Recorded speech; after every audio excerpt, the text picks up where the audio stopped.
ಏನಂತೀರಿ?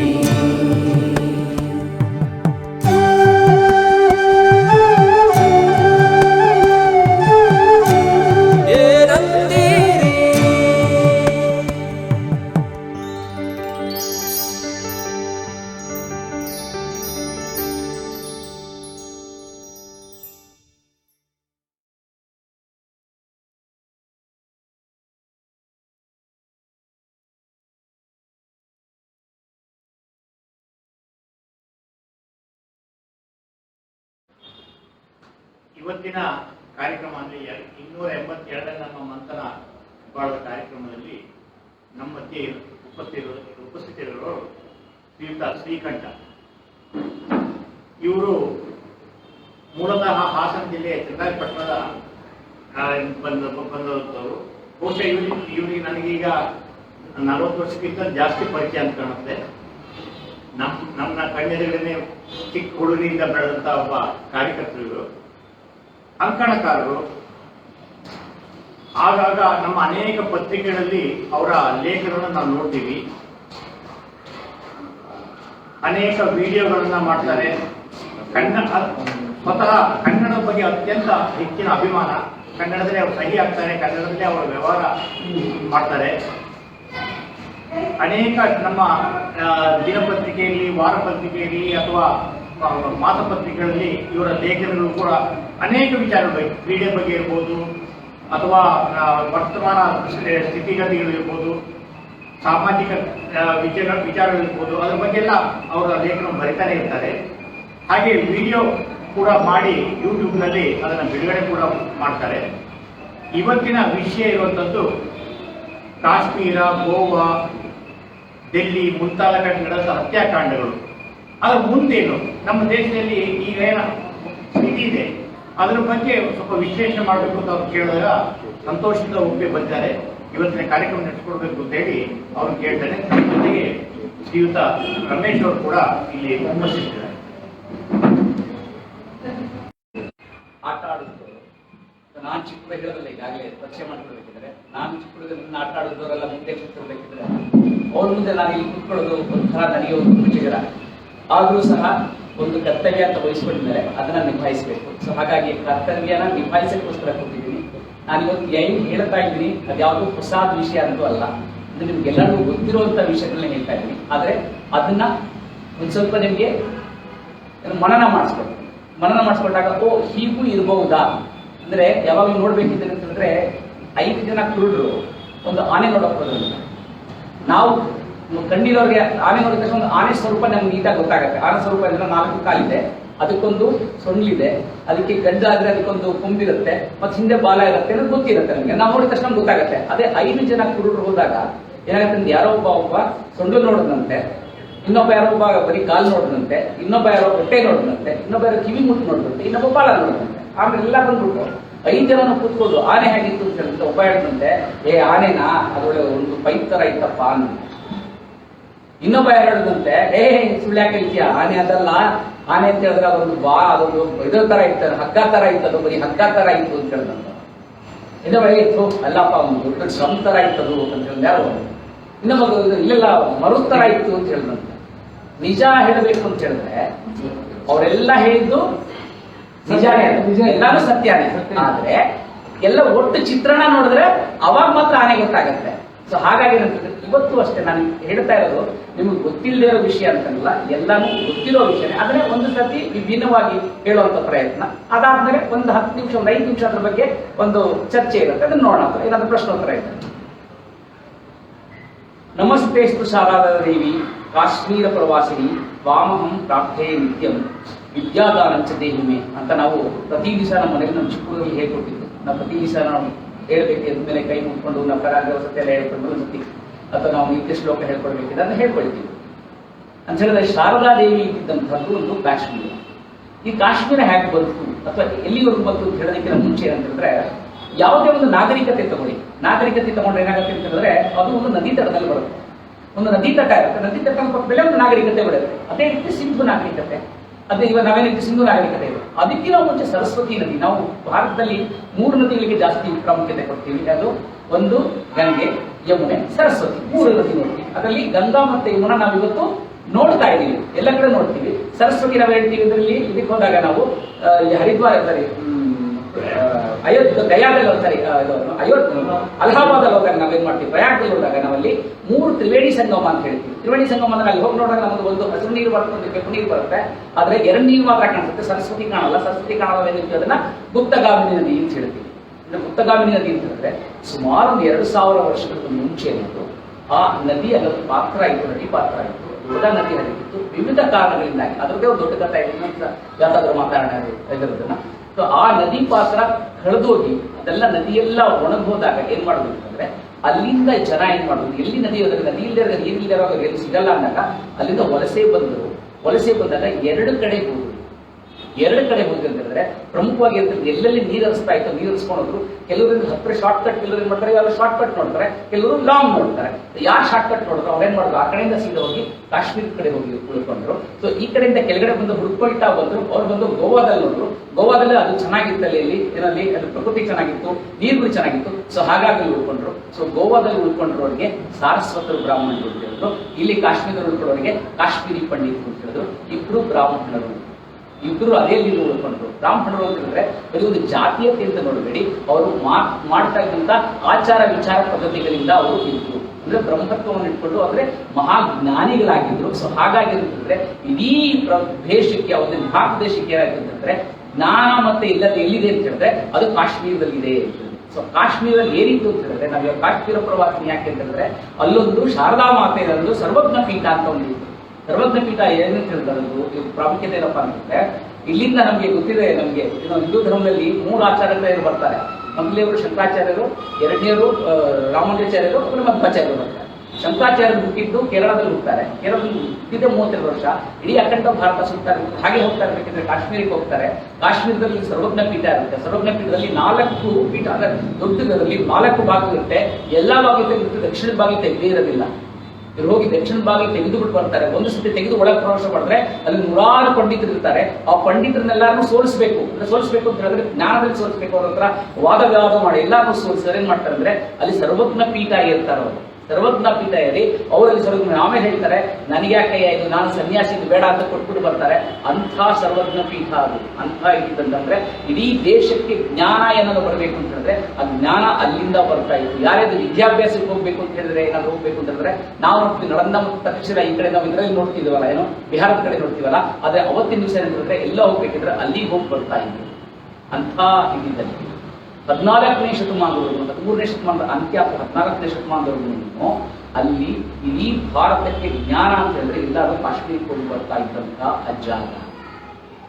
ದುರದೃಷ್ಟವಶಾತ್ ನೋಡಿ ಹೇಗಾಯ್ತು ಅಂತ ಹೇಳಿದ್ರೆ 1389ನೇ ಇಸ್ವಿಯಿಂದ 1413ನೇ ಕಾಲಘಟ್ಟದಲ್ಲಿ ಸುಲ್ತಾನ್ ಸಿಕಂದರ್ ಅನ್ನೋನು ಅವನೇನ್ ಮಾಡ್ತಾರೆ ಅಂತಂದ್ರೆ ಆ ಕಡೆಯಿಂದ ಅರಬ್ ಮೂಲಭೂತವಾದಿಗಳು, ಅವರಿಗೆ ಮೂಲಭೂತವಾದಿಗಳು ಅಂತ ಹೇಳಿದ್ರೆ ಅವರಿಗೆ ಮುಸ್ಲಿಂ ಅಂತ ಹೇಳಿದ್ರೆ ಅವಾಗ ಏನಂತಂದ್ರೆ ಅವ್ರಿಗೆ ಯಾವ್ದು ಇರಲಿಲ್ಲ. ಅವ್ರಿಗೆ ಏನಿಲ್ಲ, ಅವ್ರಿಗೆ ಏನಂತಂದ್ರೆ ಅವರು ನಿಜವಾದ ಹೇಳ್ಬೇಕಾದ್ರೆ ಅವರು ಬಾಡಿಗೆ ಬಂಟ್ರು. ಅವರು ಬಾಡಿಗೆ ಬಂಟ್ರು ಅಂತ ಹೇಗಂದ್ರೆ ಈಗ ನಮ್ಮ ಮನೆ ಏನಾದ್ರು ಕೆಲಸ ಮಾಡ್ಬೇಕಂದ್ರೆ ನಾವು ಕೂಲಿಗೆ ಅವ್ರನ್ನ ಕರಿತೀವಿ. ಅವ್ರು ಕೂಲಿಯವ್ರಿಗೆ ಇಂತಾಗೆ ಮಾಡ್ಬೇಕು ಅಂತೇನಿಲ್ಲ. ನೀವು ಕೊಟ್ಟ ನಿಮಗೆ ಬರ್ತಾರೆ, ಇನ್ನೊಬ್ಬರ ಕೊಟ್ಟು ಇನ್ನೊಬ್ರು ಬರ್ತಾರೆ. ಅಂದ್ರೆ ಅವ್ರಿಗೆ ಯಾವ್ದೇ ಇಲ್ಲ, ಆ ರೀತಿ ಬಾಡಿಗೆ ಬಂಟ್ರು ಅಂತ ಅಲ್ಲಿಂದ ಬಂದವರು ಇಲ್ಲೇನ್ ಮಾಡ್ತಾರೆ ಅಂತಂದ್ರೆ ನಮ್ಮಲ್ಲಿ ದೇವಸ್ಥಾನಗಳಿದೆಯಲ್ಲ, ದೇವಸ್ಥಾನ ಶಕ್ತಿ ಕೇಂದ್ರಗಳು, ಅವತ್ತೆಲ್ಲ ಇವತ್ತಿನ ದೇವಸ್ಥಾನಗಳು ಅಂತಂದ್ರೆ ಶಕ್ತಿ ಕೇಂದ್ರಗಳಿತ್ತು, ಅಲ್ಲಿ ಶಕ್ತಿ ಪೀಠಗಳಿತ್ತು. ಮತ್ತೆ ಧನಕನಕಗಳೆಲ್ಲ ಇವತ್ತು ನಾವೇನು ಇದರಲ್ಲಿ ನೋಡ್ತೀವಿ, ತಿರುವನಂತಪುರಮಲ್ಲಿ ನೋಡಿದ್ವಿ. ತಿರುವನಂತಪುರಮಲ್ಲಿ ಗೊತ್ತೇ ಇರಲಿಲ್ಲ, ಎಷ್ಟೋ ವರ್ಷಗಳಿಂದ ತಿರುವನಂತಪುರಂ ಸಾಮಾನ್ಯ ದೇವಸ್ಥಾನ ಅಂತ ಇರ್ತಾರೆ. ದೇವಸ್ಥಾನ ಈಗ ಕೆಲವು ಇತ್ತೀಚಿನ ವರ್ಷದಿಂದ ಓಡಿದಾಗ ಅದರಲ್ಲಿ ಇರುವಷ್ಟು ಆಸ್ತಿ ನಾವು ಅದಕ್ಕಿಂತ ಮುಂಚೆ ನಾವೇನ್ ಅನ್ಕೊಂಡಿದ್ವಿ, ತಿರುಪತಿ ತಿಮ್ಮಪ್ಪನೇ ನಾವು ತುಂಬಾ ದೊಡ್ಡ ದೇವಸ್ಥಾನ, ತುಂಬಾ ಶ್ರೀಮಂತ ದೇವಸ್ಥಾನ ಅಂತಿದ್ವಿ. ಯಾಕೆ ಶ್ರೀಮಂತ ದೇವಸ್ಥಾನ ಅಂದ್ರೆ ಜನ ಹೋಗಿ ಅಲ್ಲಿಗೆ ಹೋಗಿ ದುಡ್ಡು ಹಾಕ್ಬಿಟ್ಟು ಬರ್ತಾ ಇದ್ರು ಅಂತ. ತಿರುವನಂತಪುರಕ್ಕೆ ಯಾರು ದುಡ್ಡು ಹಾಕ್ತಿರ್ಲಿಲ್ಲ, ಸಾಮಾನ್ಯ ಹೋಗಿ ಅಲ್ಲಿ ಇರ್ತಾ ತಟ್ಟೆ ಕಾಸು ಹಾಕ್ಬಿಟ್ಟು ಬರ್ತಿದ್ರು. ಆದ್ರೆ ನಿಜವಾದ ತಟ್ಟೆ ಕಾಸಲ್ಲ, ಅದರಲ್ಲೇ ಒಂದು ಸಂಪತ್ತಿ ಇತ್ತು ಅಂತ ಗೊತ್ತಾಗಿದೆ. ಹಾಗೆ ಆ ಥರದ ಸಂಪತ್ತಿತ್ತನ್ನ ಅದನ್ನ ಲೂಟಿ ಮಾಡಕ್ಕೋಸ್ಕರ ಬಂದವನು ದೇಶನ ಹಾಳು ಮಾಡಕ್ ಶುರು ಮಾಡಿದ್ರು. ದೇಶ ಹಾಳಕ್ಕೆ ಶುರು ಮಾಡೋದು ಅಂತ ಹೇಳಿದ್ರೆ ಮೊದಲು ದೇವಸ್ಥಾನನ ಕೊಳ್ಳೆ ಹೊಡಿಯಕ್ಕೆ ಶುರು ಮಾಡಿದ್ರು. ಅವರಿಗೆ ಮೊದಲು ಮತಾಂಧತೆ ಧರ್ಮನ ಬದಲಾಯಿಸಬೇಕು ಅನ್ನೋದು ಏನಿರಲಿಲ್ಲ ಅವ್ರಿಗೆ. ಅವ್ರು ಏನಂತ ಹೇಳಿದ್ರೆ ಅವ್ರಿಗೆ ಬಾಡಿಗೆ ಬಂದ್ರೆ ಅವ್ರಿಗೆ ಏನ್ ಸಿಗುತ್ತೆ, ತಲೆ ಹೊಡಿತಾರೆ. ಇವಾಗ ದರೋಡೆಕೋರು ಅಂತ ಹೇಳಿದ್ರೆ ಯಾರೋ ಸಿಗ್ತಾರೆ, ಅವ್ರ ಹತ್ರ ಹೋಗ್ಬೇಕಿದ್ರೆ ಹೊಡಿತಾರೆ, ಎಷ್ಟಿಗಷ್ಟು ಕಿತ್ಕೊಂಡು ಹೋಗ್ಬೇಕು. ಆ ರೀತಿ ಹೋದಾಗ ಯಾರು ಹೇಳ್ತಾರೆ ದೇವಸ್ಥಾನದಲ್ಲಿ ಚೆನ್ನಾಗಿದೆ ಅಂತಂದ್ರೆ ದೇವಸ್ಥಾನದಲ್ಲಿ ಹೊಡೆದ್ರು. ಹಾಗಾಗಿ ಹೊಡ್ಕೊಂಡು ಬಂದಾಗ ಅಲ್ಲಿಂದ ಶುರುವಾದ ಮತಾಂಧತೆ. ಆಮೇಲೆ ಏನ್ ಮಾಡ್ತಿದ್ರೆ ಹೀಗೆ ದಬ್ಬಾಳಿಕೆ ಬರ್ತಾ ಬಂದ್ರು. ನಾವೇನಿವತ್ತು ಕಾಶ್ಮೀರ್ ಫೈಲ್ಸ್ ಅಲ್ಲಿ ರಿಲೀವ್ ಚೆಲೀವ್ ಅಂತ ಹೇಳ್ತೀವಲ್ಲ, ಅದು ಆಗಿನ ಕಾಲದಲ್ಲೇ ಆಯ್ತು. ನೀವು ಕಾಶ್ಮೀರ್ ಫೈಲ್ಸ್ ಪಿಕ್ಚರ್ ನೋಡಿದ್ರೆ ಅದರಲ್ಲಿ ಒಂದೇ ಒಂದು ಸಾಲು ಬರುತ್ತೆ. ಅದರಲ್ಲಿ ವಾಟ್ ಅಬೌಟ್ ಬಟ್ಟ ಮಜಾರ್ ಅಂತ ಒಂದು ಹೇಳ್ತಾನೆ, ವಾಟ್ ಅಬೌಟ್ ಬಟ್ಟ ಮಜಾರ್ ಅಂತ ಒಂದು ಏನ್ ಹೇಳ್ತಾನೆ. ಅವಾಗ ಅವ್ರು ಹೇಳ್ತಾಳೆ, ಅವಳು ಅದನ್ನ ಹಾರಿಕೆ ಉತ್ತರ ಕೊಡ್ತಾಳೆ. ಅದು ಪ್ರಿನ್ಸಿಪಲ್ ಇವಳು JNU ಇರ್ತಾರಲ್ಲ, ಅವಳು ಹಾರಿಕೆ ಉತ್ತರ ಕೊಡ್ತಾಳೆ. ಇವತ್ತಿನ ದಿವಸ ನಾನು ಹೇಳಬೇಕಾದ್ರೆ ಹೋಗ್ಬೇಕಾಗಿದ್ದು ಅಂತ ಹೇಳಿದ್ರೆ ಅದೇ ಬಟ್ಟಾ ಮಜಾರ್ ಬಗ್ಗೆ ಹೇಳ್ತಾ ಇದ್ದೀನಿ. ಏನಂತ ಹೇಳಿದ್ರೆ ಅವತ್ತಿನ ದಿವಸ ಎಲ್ಲಾ ದೇವಸ್ಥಾನ ಹೊಡಿತಾ ಬಂದಿರುತ್ತಲ್ಲ, ಅದ್ರಲ್ಲಿ ವಿಜಯೇಶ್ವರ ಮಾರ್ತಾಂಡ ದೇವಸ್ಥಾನ ಉಂಟು, ಅದೆಲ್ಲ ಒಬ್ಬ ಸಿಕಂದರ್ ಅಂತ. ಅವಾಗ ಅಷ್ಟೇನೆ ಜರೇವಲ್ಲಿ ಚಳಿ ಬಂದಿದ್ದಲ್ಲ, ಅದೇ ತರದ 3 ಅವರಿಗೆ ಆಪ್ಷನ್ಸ್ ಕೊಟ್ಟ. ಮೊದಲನೇದು ಅಂತ ಹೇಳಿದ್ರೆ ಪ್ರಾಣ ರಕ್ಷಣೆ ಮಾಡ್ಕೊಳ್ಬೇಕು ಅಂತ ಹೇಳಿದ್ರೆ ನೀವು ಕಾಶ್ಮೀರ ಕಣಿವೆ ಬಿಟ್ಟು ಹೋಗಿ, ಇಲ್ಲ ಅಂತ ಹೇಳಿದ್ರೆ ನೀವು ಧರಿಸಿದ್ದ ಜನಿವಾರನ ಕಿತ್ತು ಬಿಸಾಕಿ ಇಸ್ಲಾಂ ಮತಾಂತರ ಆಗಿ. ಅದು ಎರಡನೇ. ಮೂರನೇದು ಅಂತ ಹೇಳಿದ್ರೆ ಇಸ್ಲಾಂ ಮತಾಂತರ ಆಗದೆ ಇದ್ರೆ ನಾವು ಮಾರಣ ಹೋಮ ಮಾಡ್ತೀವಿ, ಅದಕ್ಕೆ ಬಲಿಯಾಗಿ ಅಂತ ಹೇಳ್ತಾರೆ. ಏನು ರಿಲೀಗಲಿ ಕಲಿಯುತ್ತಿದ್ದಲ್ಲ ಅದೇ ತರನೇ. ಅವಾಗ ಮೊದಲನೇದು ಪ್ರಾಣ ರಕ್ಷಣೆ ಇದ್ರೆ ಇದನ್ನು ಕಡಿಮೆ ಬಿಟ್ಟು ಹೋಗಿ, ಎರಡನೇದು ಇಲ್ಲ ಜನವಾರದ ಸೂಟ ನೀವು ಮುಸಲ್ಮಾನರಾಗಿ, ಇಲ್ಲ ಮೂರನೇದು ಅಂತ ಹೇಳಿದ್ರೆ ಮುಸಲ್ಮಾನರಿಲ್ಲ ಅಂತಂದ್ರೆ ನಾವು ಹೊಡೆದಾಕ್ತೀವಿ, ನೀವು ಅದಕ್ಕೆ ರೆಡಿಯಾಗಿರಿ, ಸಿದ್ಧರಾಗಿರಿ. ನಮ್ಮಲ್ಲಿ ಏನು ಅಂತ ಹೇಳಿದ್ರೆ ಪ್ರಾಣ ಹೋದ್ರೂ ಪರವಾಗಿಲ್ಲ, ನಾವು ಮತಾಂಧತೆ ಹೋಗಲ್ಲ, ಧರ್ಮ ಮುಟ್ಟಲ್ಲ ಅಂತ ಹೇಳಿದ್ರು. ಕೆಲವರೆಲ್ಲೋ ಪ್ರಾಣ ಉಳಿಸ್ಕೊಳ್ಳೋದ್ರಂದ್ರೆ ಕಾಶ್ಮೀರ ಕಡೆಯಿಂದ ಜಮ್ಮುಗೆ ಬಂದ್ರು. ಇವತ್ತು ಅಷ್ಟೇ ನೀವು ಜಮ್ಮು ನೋಡಿ, ಜಮ್ಮು ಹಿಂದೂಳು ಜಾತಿ ಇದೆ. ಜಮ್ಮುಗೆ ಬಂದ್ರು. ಕಾಶ್ಮೀರದಲ್ಲಿ ಒಂದಷ್ಟು ಜನ ಅಂದ್ರೆ ಒಂದಷ್ಟು ಜನ ಪ್ರಾಣ ಉಳಿಸ್ಕೊಳ್ಳೋಕೆ ಈ ಕಡೆ ಬಂದ್ರೆ ಮಿಕ್ಕಿದರು ಅಲ್ಲೇ ಬಂದ್ರು. ನೀವು ಸಾಧಾರಣವಾಗಿ ಎಲ್ಲರಿಗೂ ಗೊತ್ತಿರುತ್ತೆ, ಒಂದು ಜನವಾರ ಧರಿಸದೇ ಇರುವ ಜನವಾರ ನೋಡಿರ್ತೀರಿ. ಸೊ ಜನವಾರ ಅಮ್ಮಮ್ಮ ಅಂದ್ರೆ ಎಷ್ಟು ಗ್ರಾಮ್ ಬರ್ಬೋದು? 5 ಗ್ರಾಮ್, ಒಂದು 10 ಗ್ರಾಮ್, 10 ಗ್ರಾಮ್ ಅಂತ ಇಟ್ಕೊಳ್ಳೋಣ, ಲೆಕ್ಕಕ್ಕೆ 10 ಗ್ರಾಮ್ ಅಂತ ಇಟ್ಕೊಳ್ಳೋಣ. ಎಷ್ಟು ಜನ ಗಂಡಸರನ್ನ ಕೊಂದ್ರು ಅಂತ ಹೇಳಿದ್ರೆ 900 ಪೌಂಡ್, ಅಂದ್ರೆ 900 ಪೌಂಡ್ ಅಂದ್ರೆ ಸುಮಾರು ಅಂದ್ರೆ 300 ಪೌಂಡ್ ಅಷ್ಟು ದೊಡ್ಡದು ಬೆಟ್ಟ ಥರದಷ್ಟು ಜನಿವಾರಗಳನ್ನ ಹಾಕ್ತು. ಅಂದ್ರೆ ಎಷ್ಟು ಬರೀ ಜನವಾರನೇ ಅಷ್ಟೆಷ್ಟು ಎತ್ತರ ಆಯ್ತು ಅಂತ ಹೇಳಿದ್ರೆ ಇನ್ನು ಎಷ್ಟು ಜನ ಗಂಡಸರನ್ನ ಕೊಂದಿರ್ಬೋದು ಅಂತ ಲೆಕ್ಕ. ಆ ಮಾರಣ ಹೋಮ ಮಾಡಿದ್ದಲ್ದಲೇನೆ ಅವ್ರು ಏನಂತ ಹೇಳಿದ್ರೆ ಅದು ಒಂದು ರೀತಿ ಅಂತ ಹೇಳಿದ್ರೆ ಅವರ ಮನೆ ಹೆಂಗಸರುಗಳನ್ನೆಲ್ಲ ಏನ್ ಮಾಡಬಾರ್ದಲ್ಲ ಇಲ್ಲಿ ಹೇಳುವಂತ ಹೆಂಗಸರುಗಳಿದ್ದಾರೆ, ಮಕ್ಕಳುಗಳಿದ್ದಾರೆ, ಕೇಳದೇ ಇರುವಂತ ಕೆಟ್ಟ ರೀತಿಯಲ್ಲಿ ನಡೆಸಿಕೊಂಡು ಅಂದ್ರೆ ಅಷ್ಟು ಜನ ಸಾಯಿಸಿ. ಇನ್ನೊಂದಷ್ಟು ಜನ ಏನ್ ಮಾಡೋದು ಅಂತ ಹೇಳಿದ್ರೆ ಇವ್ರು ಯಾಕಪ್ಪ ಇವ್ರ ಹತ್ರ ಸಾಯಿಸ್ಕೊಳ್ಬೇಕು ಅಂತ ಹೇಳಿ ದಾಲ್ ಸರೋವರದಲ್ಲಿ ಬಿದ್ದು ಸತ್ತೋದ್ರು, ಕಣಿವೆಯಲ್ಲಿ ಬಿದ್ದು ಸತ್ತೋದ್ರು. ಸೊ ಅವತ್ತು ಲೆಕ್ಕ ತಗೊಂಡ್ರೆ ಲೆಕ್ಕ ಇಲ್ಲದೆ ಇರೋಷ್ಟು ಜನ ಸತ್ತೋದ್ರು. ಅಂದ್ರೆ ಮಾರಣ ಹೋಮ ನೆನ್ನೆ ಮೊನ್ನೆದಲ್ಲ, ಇದು ನಡೀತಾ ಇದ್ದು 13ನೇ ಶತಮಾನ 14ನೇ ಶತಮಾನದಿಂದ ನಮ್ಗೆ ನಡ್ಕೊಳ್ತಾ ಬಂತು. ಸೊ ಹಾಗಾಗಿ ಏನಂತಂದ್ರೆ ಇವತ್ತಿಗೂ ಸಹ ನಿಮ್ಮಲ್ಲಿ ಕಾಶ್ಮೀರಿಗೆ ಹೋದ ಶ್ರೀನಗರದಲ್ಲಿ ಒಂದು ಬಟ್ಟಾ ಮಜಾರ್ ಅಂತ ಇದೆ. ಬಟ್ಟಾ ಮಜಾರ್ ಅಂತಂದ್ರೆ ಬಟ್ಟ ಅಂತ ಹೇಳಿದ್ರೆ ಅಲ್ಲಿಗೆ ನೀವು ಭಟ್ ಅಂತ ಕರಿತೀವಲ್ಲ, ಇಲ್ಲಿ ನಾವು ಇಲ್ಲಿ ಈ ಸೌತ್ ಕರ್ನಾಟಕದಲ್ಲಿ ಭಟ್ ಅಂತ ಹೇಳಿದ್ರೆ ಒಂದು ಸಮುದಾಯದ ಭಟ್ ಅಂದ್ರೆ ಅಲ್ಲೂ ಅಷ್ಟೇ ಭಟ್ ಅಂತಾರೆ. ಅವ್ರಿಗೆ ಏನಂತ ಹೇಳಿದ್ರೆ ಅವ್ರಿಗೆ ಭಟ್ಟ ಅಂದ್ರೆ ಕಾಶ್ಮೀರಿ ಪಂಡಿತ ಅಂತ, ಮಜಾರ್ ಅಂದ್ರೆ ಸಮಾಧಿ ಅಂತ ಇರ್ತ. ಆ ತರ ಸಮಾಧಿ ಅಂತಿದ್ದ ಇವತ್ತು ಆ ಜಾಗದಲ್ಲಿ ಅಂದ್ರೆ ಮಜಾರ್ ಅಂದ್ರೆ ಗೋಡಿ ಅಂತ ಕರೀತಾರೆ. ಇವತ್ತಿಗೂ ಸಹ ಕಾಶ್ಮೀರದಲ್ಲಿ ಅಲ್ಲಿ ಹೋಯ್ತು ಅಂತಂದ್ರೆ ರೈನಾವಳಿ ಪ್ರದೇಶದಲ್ಲಿ ಸುತ್ತಮುತ್ತ ಪ್ರದೇಶದಲ್ಲಿ ಇವತ್ತು ಅಲ್ಲಿ ಬಟ್ಟಾ ಮಜಾರ್ ಅನ್ನೋದು ಇದೆ. ಸೊ ನೆನ್ನೆ ಮೊನ್ನೆದ ಅಲ್ಲ, ನಾನು ನೋಡ್ತಾ ಇರೋದು ನರಮೇಧ ಅನ್ನೋದು ನೆನ್ನೆ ಮೊನ್ನೆದಲ್ಲ, ಅವತ್ತಿಂದ ನಡೀತಾ ಇತ್ತು ಅನ್ನೋದಕ್ಕೆ ಈ ಬಟ್ಟಾ ಮಜಾರು. ಅದರಲ್ಲಿ ಕಾಶ್ಮೀರದಲ್ಲಿ ಒಂದೇ ಒಂದು ಚಿಕ್ಕದು ಕೊಟ್ಟಿದ್ದಾರೆ, ಇದು ಶುರುವಾಯಿತು. ಅದಾದ್ಮೇಲೆ ಅಂತ ಹೇಳಿದ್ರೆ ಆದ್ರೂ ನಮ್ಮವ್ರು ಏನಂತ ಹೇಳಿದ್ರೆ ನಮಗೆ ಶ್ರೀರಾಮಚಂದ್ರ ಚೆನ್ನಾಗಿ ಹೇಳ್ಕೊಟ್ಟಿದ್ದಾರೆ. ಏನೇನು ಕೊಟ್ಟಿದ್ದಾರೆ ಅಂತ ಹೇಳಿದ್ರೆ ಅಪ್ಪ ಒಂದು ಲಂಕೆನ ಗೆದ್ದ ಅವನು. ಶ್ರೀರಾಮಚಂದ್ರ ಲಂಕೆ ಗೆದ್ದ ಮೇಲೆ ಲಕ್ಷ್ಮಣ ಹೇಳ್ತಾನ ಅವ್ನು ಬರ್ತಾ ಲಂಕೆ ಕೊಡ್ತಾನೋ ಇಲ್ವೋ, ನಾವ್ ಇಲ್ಲೇ ಉಳ್ಕೊಂಡ್ಬಿಡೋಣ ಅಂತ ಹೇಳ್ತಾನೆ. ಅವನು ಹನುಮಂತ ಸುಟ್ಬಿಟ್ಟು ಬಂದಿರ್ತಾನೆ. ಸುಟ್ಟುಬಿಟ್ಟು ಬಂದು ಆಮೇಲೆ ಎಲ್ಲಾದ್ರೂ ನೋಡಿದ್ರೆ ನಿಲ್ಲುತ್ತೆ. ಅವಾಗ ಹೇಳ್ತಾನೆ ಚಿನ್ನದ ಲಂಕಾ ಅಂತ ಒಂದು ಚಿನ್ನದ ನಗರಿ, ಇದು ನಗರಿ, ಅದು ಚಿನ್ನದ ನಗರಿ ಅಂತ ಹೇಳಿದ್ರೆ ಅವಾಗ ಶ್ರೀರಾಮಚಂದ್ರ ಹೇಳ್ತಾ ಇದ್ರೆ ಅಪಿ ಸ್ವರ್ಣಮಯಿ ಲಂಕಾ ನಮೇ ಲಕ್ಷ್ಮಣ ರೋಚತೆ ಜನನೀ ಜನ್ಮಭೂಮಿ ಇಷ್ಟು ಸ್ವರ್ಗಾದಪಿ ಗರಿಯಸಿ ಅಂತಾನೆ. ಅಂತ ಹೇಳಿದ್ರೆ ನನಗೆ ಭೂಮಿಯಲ್ಲಿದ್ದು ಲಂಕೆ ಚಿನ್ನತೆ ನಗರ ಆಗಿರುವ ಕಣಯ್ಯ ತಮ್ಮ ಲಕ್ಷ್ಮಣ, ಆದ್ರೆ ನನ್ನ ಜನ್ಮಭೂಮಿ ಇದೆಯಲ್ಲ ಅದು ಸ್ವರ್ಗಕ್ಕಿಂತ ಮಿಗಿಲು ಅಂತಾನೆ. ಸೊ ಹಾಗಾಗಿ ಏನ್ ಮಾಡ್ತಾರೆ ನಮ್ಮವ್ರು ಏನ್ ಮಾಡ್ತಾರೆ ಅಂತ ಹೇಳಿದ್ರೆ ಪ್ರಾಣ ಹೋಗತ್ತೆ ಅಂದ್ರೂ ನಾನು ಬಿಟ್ಟು ಹೋಗಲ್ಲ ಅಂದು ಹಾಗೆ ಉಳ್ಕೊಳ್ತಾರೆ. 14ನೇ ಶತಮಾನದಲ್ಲಿ ಉಳ್ಕೊಂಡವರೇ ಇದ್ದಾರೆ ಅವರು. ಇವಾಗ ಏನಂತಂದ್ರೆ ಯಾವ ರೀತಿ ಉಳ್ಕೊಂಡ್ರು ಅಂತ ಹೇಳಿದ್ರೆ ಸಿಂಪಲ್ ಆಗಿ ಹೇಳ್ಬೇಕು ಅಂತ ಹೇಳಿದ್ರೆ ನೀವು ಉಪ್ಪಿಟ್ಟು ಮಾಡ್ತಾರವ ನಿಮ್ಮಲ್ಲಿ, ಉಪ್ಪಿಟ್ಟು ಮಾಡಕ್ಕೆ ಮೊದಲು ಏನಾಗ್ತಾರೆ? ಒಗ್ಗರಣೆ ಹಾಕ್ತಾರೆ. ಒಗ್ಗರಣೆಗೆ ಏನಾಗ್ತಾರೆ? ಮೊದಲು ಹಾಕೋದು ಎಣ್ಣೆ ಆದ್ಮೇಲೆ ಚಟಪಟ ಸಿಡಿಯೋದು ಸಾಸಿವೆ. ಸಾಸಿವೆ ಎಷ್ಟು ಹಾಕ್ತಾರೆ? ಇಡೀ ಉಪ್ಪಿಟ್ಟಲ್ಲಿ 1 ಸ್ಪೂನ್ ಸಾಸಿವೆ ಹಾಕ್ತಾರೆ. ಆ ತರ ಇಡೀ ಉಪ್ಪಿಟ್ಟು ಕಾಶ್ಮೀರ ಅಂತ ತಗೊಂಡ್ರೆ ಅದ್ರ ಉಳ್ಕೊಂಡಿದ್ದಷ್ಟು ಪಂಡಿತರೆಷ್ಟು ಒಂದು ಸಾಸಿವೆ ಎಷ್ಟು ಉಳ್ಕೊಂಡಿದ್ದಾರೆ. ಆ ಸಾಸಿವೆ ಎಷ್ಟು ಉಳ್ಕೊಂಡಿದ್ರೆ ಇನ್ನೂ ಜನ ಉಳ್ಕೊಂಡಿದ್ದಾರೆ. ಅವರು ಉಳ್ಕೊಂಡಾಗ ಏನಾಗುತ್ತೆ ಅಂತ ಹೇಳಿದ್ರೆ ಕಾಶ್ಮೀರ ಹಾಗೆ ಉಳ್ಕೊಂಡು ಬಂತು. 1947ನೇ ಇಸ್ವಿ ಸ್ವತಂತ್ರ ಬಂತು, ಭಾರತಕ್ಕೆ ಸ್ವತಂತ್ರ ತಗೊಂಡ್ವಿ. ಸ್ವತಂತ್ರ ತಗೊಂಡಾಗ 565 ರಾಜ್ಯಗಳಿತ್ತು. ಅಂದ್ರೆ ಎಲ್ಲ ಹರಿದು ಹಂಚೋಗಿತ್ತು. 565 ರಾಜ್ಯಗಳು ಹರಿದು ಹಂಚೋದಾಗ ಅವರಿಗೆಲ್ಲ ಒಂದು ಆಪ್ಷನ್ ಕೊಟ್ಟರು. ಅಂದ್ರೆ ಎರಡು ಪಾಕಿಸ್ತಾನ ಅಂದ್ರೆ ಎರಡು ಭಾಗ ಆಯ್ತು. ಒಂದು ಧರ್ಮಾಧಾರಿತ, ಇನ್ನೊಂದು ಅಂಡರ್ಲೈನ್ ಆಗಿ ಹೇಳ್ತೀನಿ, ಅಂಡರ್ಲೈನ್ ಆಗಿ ಎಲ್ಲರೂ ತಿಳಿಸ್ಕೊಡಿ.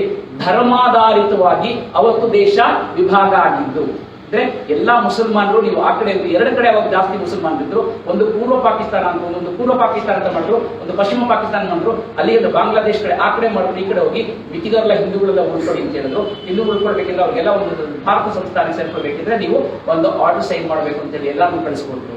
ಆ ತರ ಕಳಿಸ್ಕೊಟ್ಟಾಗ ನಿಮ್ಗೆ ಎಷ್ಟು ಜನಕ್ಕೆ ಗೊತ್ತಿದೆಯೋ ಇಲ್ವೋ, ಪ್ರಪ್ರಥಮವಾಗಿ ಭಾರತ ಸಂಸ್ಥಾನಕ್ಕೆ ಸೇರ್ಕೊಂಡವರು ನಮ್ಮ ಮೈಸೂರು ಮಹಾರಾಜರು. ಮೈಸೂರು ಮಹಾರಾಜರು ಮೊದಲನೇ ಸತಿ ಬಂದು ಅವರಿಗೆ ಸೇರ್ಕೊಳ್ತೀನಿ ಅಂತ ಒಪ್ಕೊಂಡಿದ್ದು ಸ್ವ ಇಚ್ಛೆಯಿಂದ ಒಪ್ಕೊಂಡಿದ್ದಕ್ಕೇನೆ ನೆಹರು ಮತ್ತೆ ಯಾರು ವಲ್ಲಭಾಯ್ ಪಟೇಲ್ ಅವರು ವಲ್ಲಭಾಯ್ ಪಟೇಲ್ ಬರ್ತಿರ್ತಾರೆ. ನೆಹರು ನಾಳೆ ಮೊದಲನೇ ಅಂತಲ್ಲ, ಅವರು ಬಂದು ಇಲ್ಲಿ ಬಂದು ಮೈಸೂರಲ್ಲಿ ಬಂದು ಸಿಗ್ನೇಚರ್ ಹಾಕ್ಸ್ಕೊಂಡು ಹೋಗ್ತಾರೆ. ಭಾರತ ದೇಶಕ್ಕೆ ಮೊಟ್ಟ ಮೊದಲನೇದಾಗಿ ಯಾವ್ದಾದ್ರು ದೇಶ ರಾಜ್ಯ ಸೇರ್ಕೊಳ್ತು ಅಂದ್ರೆ ಅದು ನಮ್ಮ ಕರ್ನಾಟಕ. 3 ಪಾಲ ಸೇರ್ಕೊಳಲ್ಲ ಅಂತಾರೆ. ಒಂದು ಕಾಶ್ಮೀರ ಸೇರ್ಕೊಳಲ್ಲ ಅಂತ ಹೇಳ್ತಾರೆ, 2 ಇಲ್ಲಿ ಹೈದರಾಬಾದ್ ಸೇರ್ಕೊಳಲ್ಲ ಅಂತ ಹೇಳ್ತಾನೆ, 3ನೇವರಲ್ಲಿ ಅಲಿಗಢ ಸೇರ್ಕೊಳಲ್ಲ ಅಂತ ಹೇಳ್ತಾನೆ, 3ನೇವರಲ್ಲಿ ಸೇರ್ಕೊಳಲ್ಲ ಅಂತ. ಕಾಶ್ಮೀರ ಇಲ್ಲಿ ಏನೋ ಇದ್ರದ್ದು ಅದರದೇ ಒಂದು ದೊಡ್ಡ ಕಥೆ, ಏನೋ ಹೈದರಾಬಾದ್ ವಿಮರ್ಶನ ಇದೆ, ಅದನ್ನ ಬಿಟ್ಕೊಡೋಣ, ಅದನ್ನ ಪಕ್ಕಕ್ಕೆ ಇಡೋಣ. ಇದೆಲ್ಲ ನಾನು ಹೇಳ್ಬೇಕಾಗಿದ್ದು ಕಾಶ್ಮೀರ ಅಂತ ಹೇಳಿದ್ರೆ, ಕಾಶ್ಮೀರ ರಾಜ್ಯ ಅಂತ ಅದನ್ನು ತಟಸ್ಥ ನೀತಿ ಅಂತ ಅಂತಾರೆ. ಏನಂತ ಹೇಳಿದ್ರೆ ಸೇರ್ಬಾರ್ದು ಅಂತಿರಲ್ಲ, ತಟಸ್ಥ ನೀತಿ. ನಾವು ಬೇಡಪ್ಪ, ಅವರು ಬೇಡ, ಹೆಂಗಿದ್ರು ಅವ್ರ ಹತ್ರ ನಮ್ಗೆ ಇದಿದೆ, ಏನೋ ಸ್ಥಿತಿ ಸಂಪತ್ತಿ ಇದೆ, ನಮ್ಗೆ ಇದೆ, ಸಾಕು, ಇಲ್ಲೇ ಉಳ್ಕೊಳ್ಳೋಣ ನಾವು ಅಂತ ಹೇಳಿದಾಗ ಅವಾಗ ಏನ್ ಮಾಡ್ತಾರೆ ಅಂತ ಹೇಳಿದ್ರೆ, ಸೋ ಕಾಲ್ಡ್ ನಮ್ಮ ಮಹಾತ್ಮ ಅಂತ ಕರಿತೀವಲ್ಲ ಆ ಮನುಷ್ಯ ಏನ್ ಮಾಡ್ತಾನೆ ಅಂತ ಹೇಳಿದ್ರೆ, ಅಲ್ಲಿ ಹೋಗಿ ಅಲ್ಲೊಂದು ಧರಣಿ ಕೂತ್ಕೊಳ್ತಾರೆ. ಧರಣಿ ಕೂತ್ಕೊಂಡು ಇವಾಗಿನೂ ದೇಶ ಉದ್ಧಾರ, ಇವಾಗಿನೂ ದೇಶ ಸ್ವತಂತ್ರ ಆಗಿದೆ, ಆ ದೇಶ ಉದ್ಧಾರ ಆಗ್ಬೇಕಿದ್ರೆ ಅವ್ರಿಗೆ ದುಡ್ಡಿಲ್ಲ, 50 ಕೋಟಿ ರೂಪಾಯಿ, ಅವತ್ತಿನ 50 ಕೋಟಿ ರೂಪಾಯಿ ಅಂತ ಹೇಳಿದ್ರೆ ಇವತ್ತು ಲೆಕ್ಕ ಹಾಕದೇ ಇರೋಷ್ಟು ದುಡ್ಡು, ಅದನ್ನ ಅಷ್ಟು ದುಡ್ಡನ್ನ ಏನ್ ಮಾಡ್ತಾರೆ ಅಂತ ಹೇಳಿದ್ರೆ ಅವ್ರು ಕೊಡಬೇಕು. ಕೊಡ್ಲಿಲ್ಲ ನಾನು ಉಪವಾಸ ಧರಣಿ ಕೂತ್ಕೊಳ್ತೀನಿ ಅಂತ ಹೇಳಿದ್ರೆ ಅವಾಗ ಏನ್ ಮಾಡ್ತಾರೆ ಅಂತ ಹೇಳಿದ್ರೆ, ಇದು ಹೇಗೆ ಅಂತ ಹೇಳಿದ್ರೆ, ಈ ಕಡೆ ಮಗುನ ತೊಟ್ಲು ಅವರೇ ತಗೋದು, ಮಗು ಕುಂಡಿ ಅವರೇ ಜಿಕ್ತಾರೆ, ತೊಟ್ಲು ಅವರೇ ತಗೋತಾರೆ. ಹಾಗೆ ಮಾಡಿದ್ದು ದೇಶ ವಿಭಾಗ ಮಾಡಿದವ್ರೆ. ಕೊನೆಗಿಂದ 50 ಲಕ್ಷ ತಗೊಂಡಾಗ 50 ಕೋಟಿ ರೂಪಾಯಿ ಕೊಟ್ಕೊಳ್ತಾರೆ. 50 ಕೋಟಿ ರೂಪಾಯಿ ದೇಶ ಉದ್ಧಾರ ಮಾಡ್ಕೊಳಕ್ ತಗೊಳ್ರು ಅಂತ ಕೊಟ್ರೆ ಆ ಮುಖಂಡರು ಏನ್ ಮಾಡ್ತಾರೆ ಅಂತ ಹೇಳಿದ್ರೆ, ಆ ದೇಶ ಉದ್ಧಾರ ಮಾಡಕೊಳಕ್ ಬನ್ಸಲ್ಲ, ಆ ದುಡ್ಡ ತಗೊಂಡು ಏನ್ ಮಾಡ್ತಾರೆ ಅಂತ ಹೇಳಿದ್ರೆ ಅವರದನ್ನ ಶಸ್ತ್ರಾಸ್ತ್ರಗಳನ್ನ ತಗೊಳ್ತಾರೆ. ತಗೊಂಡು ರಾತ್ರಿ ಬಂದು ಕಾಶ್ಮೀರದ ಮೇಲೆ ಅಟ್ಯಾಕ್ ಮಾಡ್ತಾರೆ. ಕಾಶ್ಮೀರದ ಮೇಲೆ ಅಟ್ಯಾಕ್ ಮಾಡೋಕ್ ಬಂದಾಗ ಏನ್ ಮಾಡ್ಬೇಕು ಅಂತ ಹೇಳಿದಾಗ, ಅದಕ್ಕಿಂತ ಮುಂಚೆ ನಿಮ್ಗೆ ಎಷ್ಟು ಜನಕ್ಕೆ ಗೊತ್ತಿದೆಯೋ, ನಮ್ಮ ಗುರೂಜಿಯವರು ಸಂಧಾನಕ್ಕೆ ಕಳಿಸ್ಬೇಕಿದ್ರೆ ಅವ್ರು ಹೋಗಿ ಗುರೂಜಿಯವರು ಹೋಗಿ ಕಾಶ್ಮೀರದ ರಾಜನ ಹತ್ರ ಮಾತಾಡ್ಕೊಂಡು ಬರ್ತಾರೆ. ಕಾಶ್ಮೀರದ ರಾಜ್ಯಕ್ಕೆ ಗುರೂಜಿ ಒಲಿಸಿದ ಮೇಲೇನೆ ಅವಾಗ ಏನ್ ಮಾಡ್ತಾರೆ ಅಂತಂದ್ರೆ, ಕಾಶ್ಮೀರ ರಾಜ ಬಂದು ಸಿಗ್ನೇಚರ್ ಹಾಕ್ತಾನೆ. ಸಿಗ್ನೇಚರ್ ಹಾಕ್ಬಿಟ್ಟು ಹೌದು ನಾನು ಸೇರ್ಕೊಳ್ತೀನಿ ಅಂತ ಸಿಗ್ನೇಚರ್ ಅಫಿಷಿಯಲ್ ಆಗಿ ಸೇರ್ಕೊಂಡ ಮೇಲೆ ಅವರು ನಮ್ಮ ಭಾರತಕ್ಕೆ ಇವರು ವಲ್ಲಭಾಯ್ ಪಟೇಲ್ ಅವರು ಒಂದು ಸೈನ್ಯ ಕಳಿಸ್ತಾರೆ. ಅವ್ರನ್ನ ಅಟ್ಟಾಡಿಸಿ ಭಾರತ ಅಫಿಷಿಯಲ್ ಆಗಿ ಕಾಶ್ಮೀರ ಅಫಿಷಿಯಲ್ ಆಗಿ ಸಿಗುತ್ತೆ.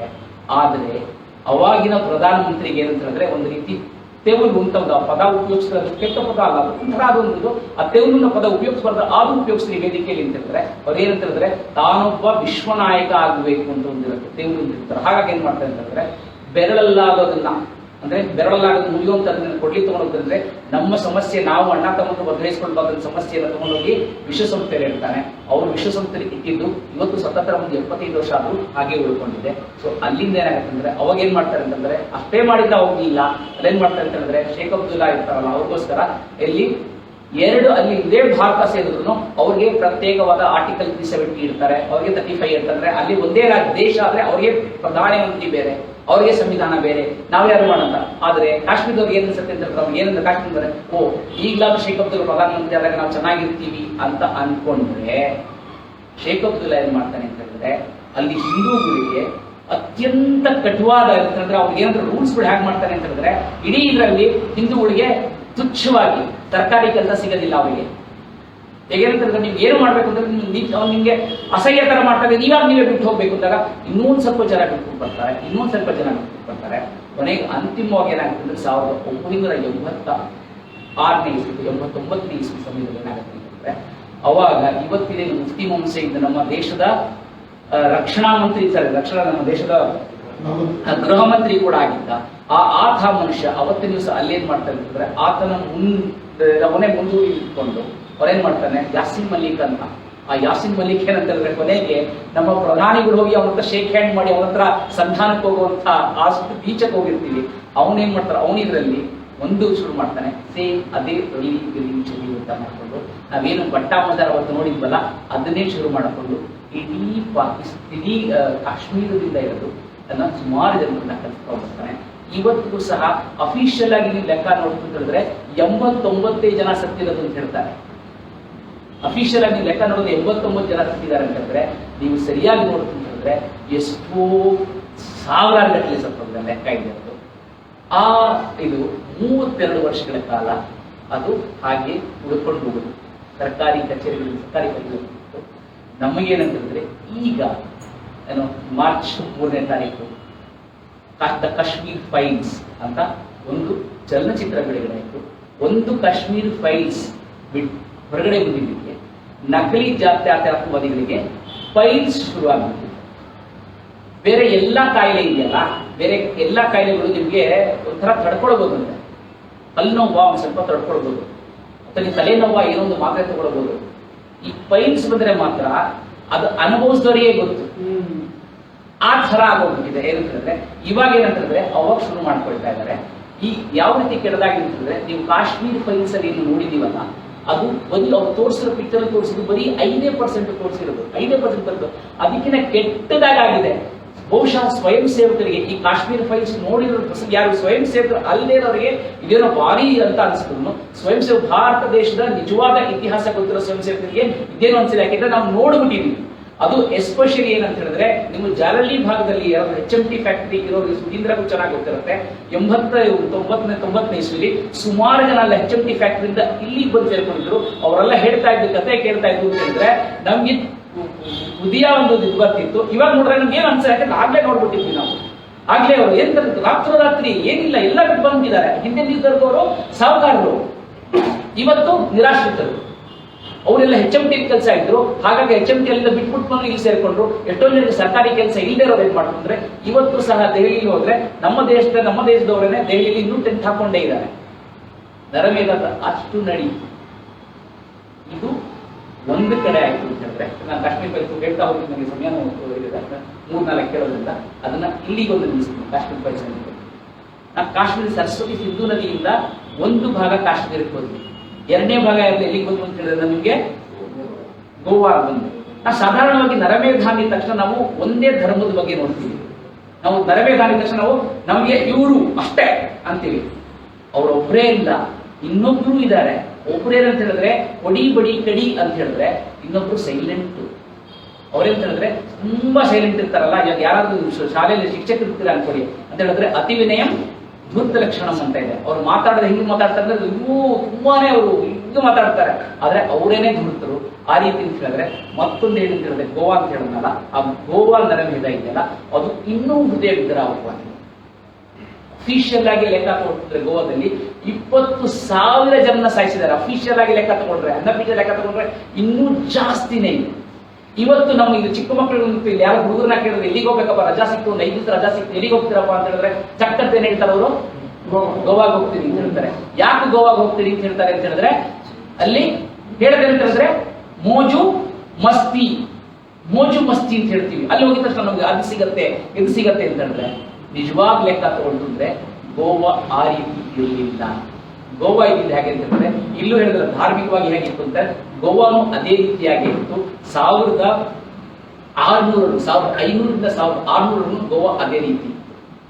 ಗೋವಾ ಅಲ್ಲಿಂದ ಬಂದಾಗ ಅಂತ ಹೇಳಿದ್ರೆ ಅದು ಆದಿಲ್ ಶಾಹಿ, ನಾವು ಬಿಜಾಪುರದ ಆದಿಲ್ ಶಾಹಿ ನೋಡ್ತೀವಲ್ಲ, ಅವನ ಆಡಳಿತಕ್ಕೆ ಒಂದು ಸ್ವಲ್ಪ ದಿವಸ ಇತ್ತು. ಕದಂಬರು ಸ್ವಲ್ಪ ದಿವಸ ಆಡಿದ್ರು, ವಿಜಯನಗರದವರು ಸ್ವಲ್ಪ ದಿವಸ ಆಡಿದ್ರು. ಆದ್ರೆ ಇಬ್ರಾಹಿಂ ತಗೊಂಡಲ್ಲ, ಅವನು ಆಳ್ವಿಕೆಗೆ ಬಂದ್ರು.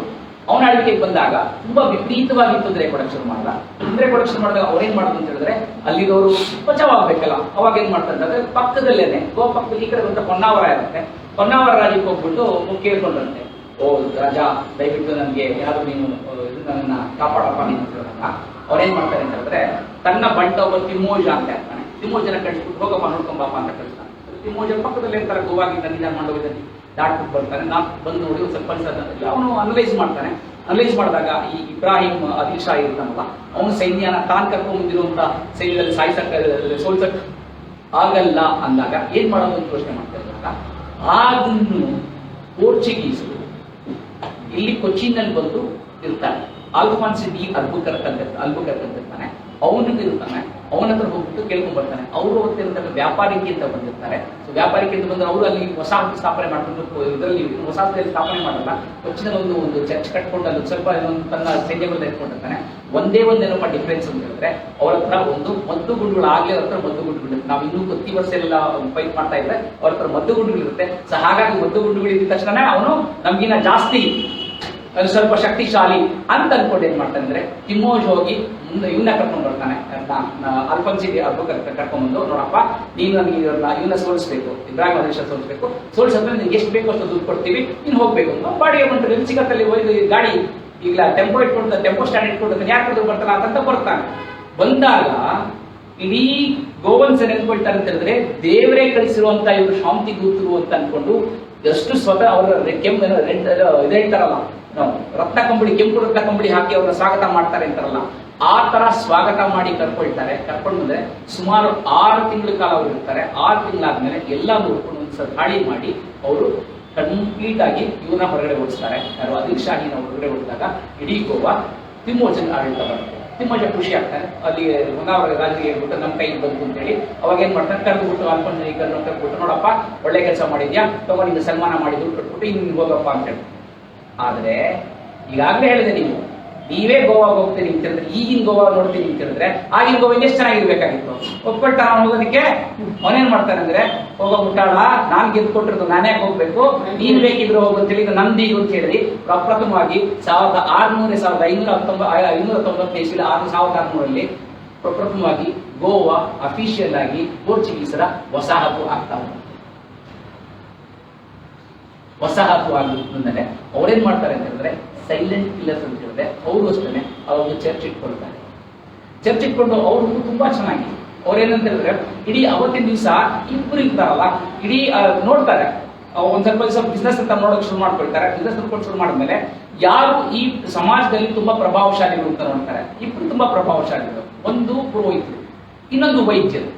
ಯಾಕೆಂತ ಹೇಳಿದ್ರೆ ಪುರೋಹಿತರು ಹೇಳಿದ ತಕ್ಷಣ ಮನೆಯಲ್ಲೆಲ್ಲ ಕೇಳ್ತಾರೆ, ನೀವು ಮನೆಯಲ್ಲಿ ಒಳ್ಳೇದು ಕೆಟ್ಟದ್ದು ಏನೇ ಆಗಲಿ ನೀವು ಪುರೋಹಿತರು ಒಂದು ಲೆಕ್ಕ ಹಾಕೋ ಒಂದು ಮುಹೂರ್ತ ಕೊಟ್ಟರೆ ಅದೇ ಮಾಡ್ತೀರಿ. ಮತ್ತು ಪುರೋಹಿತರು ಹೀಗೆ ಮಾಡ್ಬೇಕು ಕಣೆ ಯಾ ಅಂದ್ರೆ ಅದನ್ನೇ ಮಾಡ್ತೀರಿ ಅಲ್ವಾ.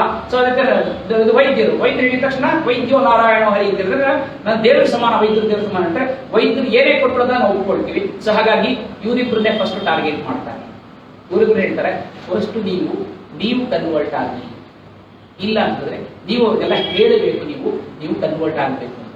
ನೀವು ಒಪ್ಕೊಳ್ಳಿಲ್ಲ ಅಂತಂದ್ರೆ ಇವರು ಸರಿ ವಿಚಾರ ಇರ್ತಾರೆ, ಇವ್ರ ಹತ್ರನೇ ಒಪ್ಕೊಳ್ಳಿಲ್ಲ ಅಂತಂದ್ರೆ ನೀವು ಹೋಗ್ಬೇಕು ಅಂತ ಹೇಳಿದಾಗ ಎಷ್ಟೊಂದು ಜನ ಏನ್ ಮಾಡ್ತಾರೆ ಅಂತಂದ್ರೆ ಅಲ್ಲಿಂದ ಬಿಟ್ಬಿಟ್ಟು ಇವತ್ತು ನಾವು ಎಷ್ಟೊಂದು ಜನ ಕೊಂಕಣಿ ಮಾತಾಡೋವಾಗ ನಾವು ಎಲ್ಲಿ ನೋಡ್ತೀವಿ, ಗೋವಾ ಬಿಟ್ಟರೆ ಕೊಂಕಣಿ ಮಾತಾಡೋರು ಇದ್ದಾರೆ ಇವಾಗ. ಕಾರವಾರ ಅಂದ್ರೆ ನಮ್ಮ ಕರಾವಳಿ ಪ್ರದೇಶದಲ್ಲಿ, ಬರೀ ಕಾರವಾರ ಅಲ್ಲ, ಕಾರವಾರ ಕೇರಳ ಕಡೆಗೂ ತುಂಬಾ ಜನ ಇದ್ದಾರೆ. ಸೊ ಈ ಕಡೆ ಇದ್ದಾರೆ.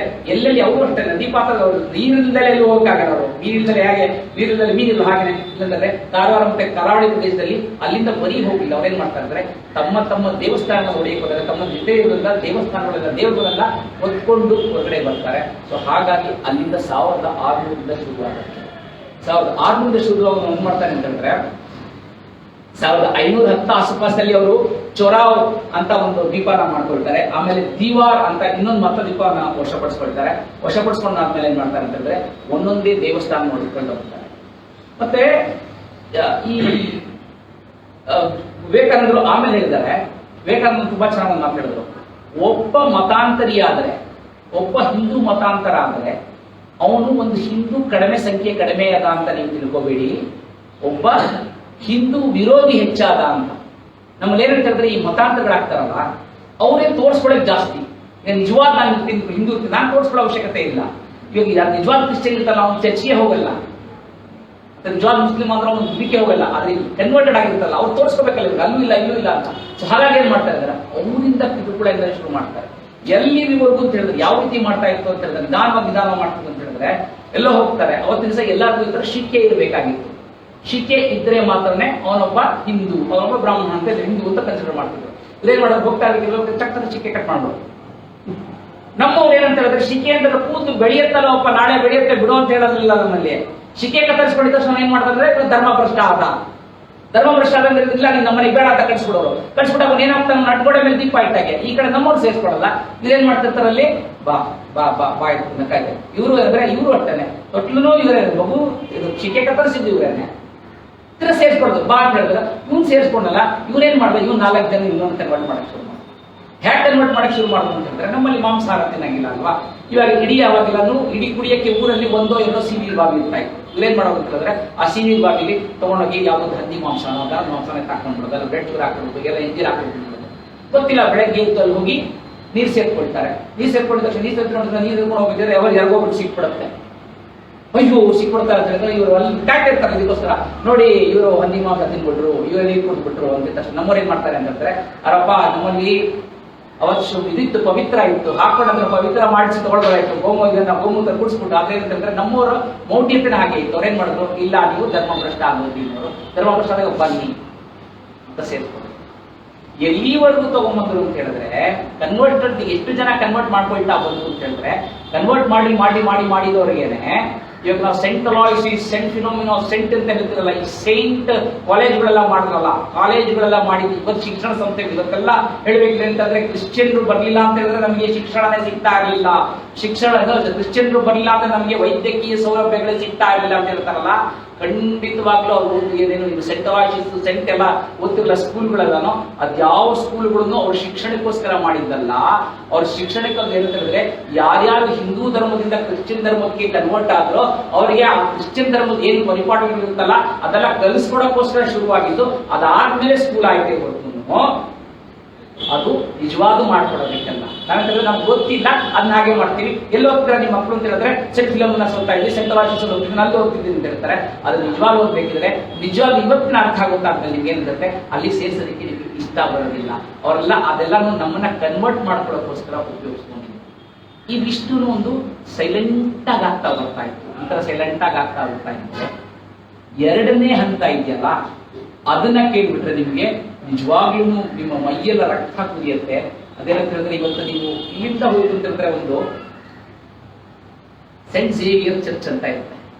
ಇವತ್ತೆಲ್ಲರೂ ಸೆಂಟ್ ಝೇವಿಯರ್ ಅಂದ ತಕ್ಷಣ ತುಂಬಾ ಗೌರವ ಕೊಡ್ತೀವಿ. ಇವತ್ತು ನೀವು ಗೋವಾ ಹೋಗಿದ ತಕ್ಷಣ ನೀವು ಎಲ್ಲಿ ಏನೇನು ನೋಡಿದ್ರೆ ಅಂದ್ರೆ ಬೀಚ್ ನೋಡ್ತೀವಿ, ಓಲ್ಡ್ ಗೋವಾ, ನ್ಯೂ ಗೋವಾ ಅಂತ ಹೋಗ್ತೀವಿ, ಅಥವಾ ಸೌತ್ ಗೋವಾ, ನಾರ್ತ್ ಗೋವಾ ಹೋದ್ಮೇಲೆ ಎಲ್ಲಾರು ಹೋಗಿ ಅಲ್ಲೊಂದು ಸೆಂಟ್ ಝೇವಿಯರ್ದು ಚರ್ಚ್ ನೋಡ್ಕೊಂಡ್ ಬರ್ತೀವಿ. ಆ ಸೆಂಟ್ ಝೇವಿಯರ್ ಚರ್ಚ್ ಏನಿದೆ ಅಂತ ಹೇಳಿದ್ರೆ ಅವನ ಕಡೆ ಬರ ಇಟ್ಟಿದ್ದಾರೆ. 1000 ವರ್ಷ ಸುಮಾರು 300-400 ವರ್ಷ ಕಳೆದೇ ಇರುತ್ತೆ. ಅಲ್ಲಿ ಹೋಗಿ ನಾವು ಹೋಗ್ಬಿಟ್ಟು ಇನ್ನೊಂದು ಕ್ಯಾಂಡಲ್ ಬರ್ತೀವಿ. ನಿಜವಾಗ್ಲೂ ನೋಡಿದ್ರಷ್ಟೇ ಅವನಷ್ಟು ಕ್ರೂರಿ ಯಾರು ಇಲ್ಲ. ಅವನೇನಂತ ಹೇಳಿದ್ರೆ ಅವನು ಅಲ್ಲಿ ಫ್ರೆಂಚ್ ಇಂದ ಬಂದಿರ್ತಾನಲ್ಲ ಅವನಿಗೆ ಏನಂತಂದ್ರೆ ಅವ್ನು ತೋರಿಸ್ಕೋಬೇಕಾಗಿತ್ತು. ಅವನು ಫಸ್ಟ್ ಹೇಳ್ತಾನೆ ಒಂದು ಪಾದ್ರಿ ಆದ್ಮೇಲೆ ಅವನು ಎಲ್ಲಿ ಬರ್ತಾನೆ ಅಂತ ಹೇಳಿದ್ರೆ ಯಾರ್ಯಾರಿಗೆ ಕ್ರಿಶ್ಚಿಯಾನಿಟಿ ಗೊತ್ತಿಲ್ವೋ ಅಂದ್ರೆ ಅವ್ನು ಬಂದಾಗ 1534 ಪಾದ್ರಿ ದೀಕ್ಷೆ ತಗೊಳ್ತಾನ. ಅವನು ಪಾದ್ರಿ ದೀಕ್ಷೆ ತಗೊಂಡಾಗ ಮುಂಚೆ ಅವನು ಗುರುತಿಸ್ಕೊಂಡಿದ್ದೇನೆ ಅಂತ ಹೇಳಿದ್ರೆ ಏಷ್ಯಾ ಖಂಡದಲ್ಲಿ ಭಾರತ, ಜಪಾನ್, ಬೋರ್ನಿಯೋ, ಮೆಲಕೋ, ಈ ತರ ಚೀನಾ ಈ ಪ್ರದೇಶಗಳೆಲ್ಲ ಅಲ್ಲಿ ಲೋಕಲ್ ಆಗಿ ಇರ್ತಾರೆ. ಅಂದ್ರೆ ಯಾರು ಕ್ರಿಶ್ಚಿಯನ್ಸ್ ಆಗಿರಲ್ಲ. ಅಲ್ಲಿಗೆ ಬಂದು ನಾನು ಕ್ರಿಶ್ಚಿಯಾನಿಟಿ ಮಾಡ್ತೀನಿ ಅಂತ ಬರ್ತಾನೆ. ಸೊ ಹಾಗೆ ಮಾಡ್ತಾ ಬಂದವನೇ 1542 ಇಸ್ವಿಲಿ ಗೋವಾಗೆ ಬರ್ತಾನೆ. ಅವನು ಗೋವಾದಲ್ಲಿ ಇದ್ದಿದ್ದೇ 3 ವರ್ಷ ಸ್ವಾಮಿ. ಅವನು ಗೋವಾದಲ್ಲಿ ಇದ್ದಿದ್ದೇ 3 ವರ್ಷ ಆದನು. ಅಫಿಷಿಯಲ್ ಆಗಿ ಅವನು ಸಾಯಿಸಿರೋದು 20,000 ಜನನ ಸಾಯಿಸ್ತಾನೆ. ಯಾಕೆಂತಂದ್ರೆ ಅದಕ್ಕಿಂತ ಮುಂಚೆ ಅವನಲ್ಲಿ ಇದರಿಂದ ಬಂದಿರ್ತಾನೆ, ಏನು ಪೆಗಾಸಿಸ್ ಅಂತ ಇರುತ್ತೆ, ಪೆಗಾನಿಸಮ್ ಅಂತ ಇರುತ್ತೆ. ಆ ಕಾರಣಕ್ಕೆ ಬೇರೆ ಸಹಿತ ಕಿತ್ಬೇಕು ಅಂತ ಬರ್ತಾನೆ. ಸೊ ಅಲ್ಲಿ ಅವನು ಸೈನ್ಯದಲ್ಲಿ ಇರ್ತಾನೆ. ಸೈನ್ಯದಲ್ಲಿ ಯಹೂದಿಗಳನ್ನ ಅಲ್ಲಿ ಯಹೂದಿಗಳನ್ನ ಯಾವ ರೀತಿ ಅವ್ರನ್ನ ನರಮೇಧ ಮಾಡ್ಬೇಕು ಅಂತ ಗೊತ್ತಿರುತ್ತೆ. ಸೊ ಅದನ್ನೇ ತಗೊಂಡು ಇಂಪ್ಲಿಮೆಂಟ್ ಮಾಡ್ತಾನೆ. ಯಾವ ರೀತಿ ಇಂಪ್ಲಿಮೆಂಟ್ ಮಾಡ್ತಾನೆ ಮುಂಚೆ ಹೇಳ್ತಿದ್ರು ಗೊತ್ತಾ, ತಲೆ ಕೆಳಗೆ ಹಾಕ್ಬಿಟ್ಟಲ್ಲಿ ಮಾಡಿ ಕೆಳಗಡೆ ಮೆಣಸಿನ್ಕಾಯಿ ಹೋಗಿ ಹಾಕ್ತಾ ಇದ್ರು ಅಂತ ಹೇಳ್ತಾರಲ್ಲ, ಲಿಟ್ರಲ್ ಆಗಿ ಹಾಗೆ ಮಾಡ್ತಾರೆ. ತಿರುಗೋ ಚಕ್ರ ಒಂದಿರುತ್ತೆ, ತಿರುಗೋ ಚಕ್ರ ಕಟ್ಬಿಡ್ತಾರೆ, ಈಗ ತಿರುಗ್ತಾ ಇರುತ್ತೆ. ಆ ತಿರುಗ್ತಾ ಇರ್ಬೇಕಿದ್ರೆ ಒಂದೆಲ್ಲ ಕಚ್ಚಿಕೊಂಡ್ರೆ ಹೋಗ್ಬಿಡ್ತಾ ಅವನು, ಇಲ್ಲ ಒಪ್ಪು. ಇಲ್ಲ ಅಂತಂದ್ರೆ ಸುತ್ತಮುತ್ತಲು ಹೀಗೆ ಇಲ್ಲಿಗೆ ಏನೋ ಹೀಗೆ ಏನೋ ಚಾಕು ಇಟ್ಟಿರ್ತಾರೆ, ಅಲ್ಲಿ ಇರ್ಬೇಕು. ಅವ್ರು ಹಿಂಗ್ ತಿನ್ನಂಗಿಲ್ಲ, ಹಿಂಗ್ ತಿನ್ನಂಗಿಲ್ಲ, ಹಿಂಗ್ ಮುಂದೆ ತಿರುಗಿ ಹಿಂಗ್ ತಿನ್ನಂಗಿಲ್ಲ. ಎಲ್ಲಾ ಕಡೆ ಚಾಕು ಇದ್ರೆ ಚಿಕನ್ ಕಚ್ಕೋಬೇಕು, ಇಲ್ಲ ನೀನು ಧರ್ಮಕ್ಕೆ ಒಪ್ಕೊಳ್ಬೇಕು ಅಂತ. ಈ ರೀತಿ ಮಾಡಿ 20,000 ಜನ ಅಫಿಷಿಯಲ್ ಆಗಿ ಸಾಯಿಸಿರುವಂತದ್ದು ಗೋವಾ ನರಮೇಧ. ಅದು ಒಂದು ಕೆಟ್ಟದಾದ ನರಮೇಧ. ಅಷ್ಟೊಂದು ಜನ ಗೊತ್ತಾಗಲಿಲ್ಲ. ಅದಾದ್ಮೇಲೆ ಅಂತಂದ್ರೆ ಎಷ್ಟೊಂದು ಜನ ಅವೇ ಮಂಗೇಶಿ, ಇವಾಗ ಏನಿಲ್ಲ ನಾವು ಮಂಗೇಶಿ ದೇವಸ್ಥಾನ ನೋಡ್ಕೊಂಡ್ ಬರ್ತೀವಲ್ಲ, ಆ ಮಂಗೇಶದಲ್ಲಿ ಈಗ ಕಟ್ಟಿರೋದು ಇವಾಗ ಏನ್ ನೋಡ್ತೀವಲ್ಲ, ಇವಾಗೆಲ್ಲ ಕಟ್ಟಿರೋ ದೇವಸ್ಥಾನಗಳು, ಹಳೆ ದೇವಸ್ಥಾನಗಳೆಲ್ಲ ಹೊಡೆದು ಹಾಕಿದ್ದಾರೆ. ಹೊಡೆದು ಹಾಕಿದ್ಮೇಲೆ ಎಷ್ಟೋ ಜನ ಅದನ್ನ ಎಲ್ಲ ತಗೊಂಡು ಬಂದು ಅವರ ದೇವಸ್ಥಾನ ಇಟ್ಕೊಂಡು ಇವತ್ತು ಎಷ್ಟು ರೀತಿಯಾದ ಆಹಾರಗಳನ್ನ ಎಷ್ಟು ರೀತಿ ಕೆಡದಾಗಿ ನಡೆಸ್ಕೊಳ್ತಾ ಇದ್ರು ಅಂತ ಹೇಳಿದ್ರೆ, ಇವಾಗ ಯಾರೋ ಒಬ್ಬ ಕನ್ವರ್ಟ್ ಆಗಿದ್ದಾನೆ. ಈಗ ಇನ್ನೊಬ್ಬರು ಹೇಳ್ಬೇಕು, ಅವನ ಏನಿಲ್ಲ, ಅವ್ನು ಹೋಗ್ಬಿಟ್ಟು ಕನ್ವರ್ಟ್ ಆಗಿರೋನು ಇಲ್ಲ, ಸತ್ಯನಾರಾಯಣ ಅವರು ಅಲ್ಲಿ ಅವ್ರ ಮನೆಯಲ್ಲಿ ಅವ್ನು ನೋಡಿದ್ರು, ಸತ್ಯನಾರಾಯಣ ಅವರು ಪೂಜೆ ಮಾಡ್ತಾ ಇದ್ದು ನೋಡ್ದೆ ಅಂತ ಹೇಳ್ಬಿಟ್ರೆ ಸಾಕು. ಸತ್ಯನಾರಾಯಣ ಅವ್ರ ಆಸ್ತಿನ ಪೂರ್ತಿ ಮುಟ್ಟುಗೋಲು ಹಾಕೊಂಡ್ಬಿಡ್ತಾರೆ. ನಾನು ಹೇಳಿದ್ದೀನಿ ನಂಗೆ 10% ಅವರಿಗೆ ಕಮಿಷನ್ ಕೊಡ್ತಾರೆ, ಇನ್ನು 90% ತಗೊಂಡ್ಬಿಡ್ತಾರೆ. ಇಷ್ಟ ಇನ್ನೇನು ಸತ್ಯನಾರಾಯಣ ವಿಚಾರಣೆ ಏನಿಲ್ಲ. ಇವನು ನೀನು ಹೇಳದ ಅವ್ನು ಮಾಡ್ದ. ಮನೆ ಮುಂದೆ ಎಷ್ಟೋ ಕನ್ವರ್ಟ್ ಆಗೋದು, ನಮ್ಮಲ್ಲಿ ಏನಂತಂದ್ರೆ ಕನ್ವರ್ಟ್ ಆಗೋದನ್ನು ಅವ್ರ ಆಚಾರ ಧರ್ಮಗಳು ಹಾಗೆ ಇತ್ತು.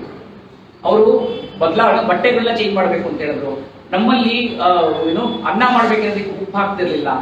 ಅವ್ರಿಗೆ ಉಪ್ಪ ಯಾಕೆಂದ್ರೆ ಅವ್ರಿಗೆ ಸಾಂಬಾರ ಪದಾರ್ಥಗಳೇ ಗೊತ್ತಿರ್ಲಿಲ್ವಲ್ಲ. ಅವ್ರಿಗೆ ಗೊತ್ತಿದ್ದೆ ಒಂದು ಉಪ್ಪು, ಎರಡನೇದು ಮೆಣಸಿನಕಾಯಿ ಅಲ್ಲ ಮೆಣಸಿನಕಾಯಿ. ಇವತ್ತು ನೀವು ಪಿಜ್ಜಾ ಅಂತ ತಿಂತಿರಲ್ಲ, ಪಿಜ್ಜಾದಲ್ಲಿ ಏನು ಉಪಯೋಗಿಸ್ತಾರೆ? ಆ ಮೈದಾ ಮೇಲೆ ಎಂತಂದ್ರೆ ಹಾಕಿದ್ರೆ ಒಂದು ಇದು ಉಪ್ಪು ಹಾಕ್ತಾರೆ, ಇಲ್ಲ ಅಂತಂದ್ರೆ ಮೆಣಸಿನಕಾಯಿ ಪುಡಿ ಅಂದ್ರೆ ಮೆಣಸಿನ ಪುಡಿ ಹಾಕ್ತಾರೆ. ಒಟ್ಟು ಅಷ್ಟೇ ಗೊತ್ತಿದ್ದ ಕಾರಣ ಅವರಿಗೆ, ಬೇರೆ ಏನು ಗೊತ್ತಿರ್ಲಿಲ್ಲ ಅವರಿಗೆ. ನಮ್ಮಿಂದ ಅವ್ರು ಬಂದಿದ್ದೇ ಭಾರತಕ್ಕೆ ಬಂದಿದ್ದವರು ಕಾಳು ಮೆಣಸು ಮತ್ತೆ ಮೆಣಸಿನಗಳ ಇದನ್ನ ತಗೊಂಡು ಸಾಂಬಾರ ಪದಾರ್ಥ ತಗೊಳಕ್ಕೆ. ಸೊ ಹಾಗಾಗಿ ಏನಂತಂದ್ರೆ ಇವತ್ತಿಗೂ ಸಹ ನೀವು ಗೋವನ್ ಕ್ರಿಶ್ಚಿಯನ್ಸ್ಗಳು ಹೋಗಿ ಅಥವಾ ನೀವು ಸೌತ್ ಕೆನರಾ ಕ್ರಿಶ್ಚಿಯನ್ಸ್ಗಳು ಹೋಗಿ ಡಿಸಿಲ್ವಾ ಕೆನಡಿ ಅವರೆಲ್ಲ ಇರ್ತಾರಲ್ಲ ಅಂತವ್ರ ಮನೆಗಳೆಲ್ಲ ಹೋದ್ರೆ ಇವತ್ತು ನಿಮ್ಗೆ ಚೆನ್ನಾಗಿ ಗೊತ್ತಿರುತ್ತೆ. ಅವ್ರ ಮನೆಗಳೆಲ್ಲ ಇವತ್ತು ಅನ್ನಕ್ಕೆ ಉಪ್ಪು ಹಾಕ್ತಾರೆ.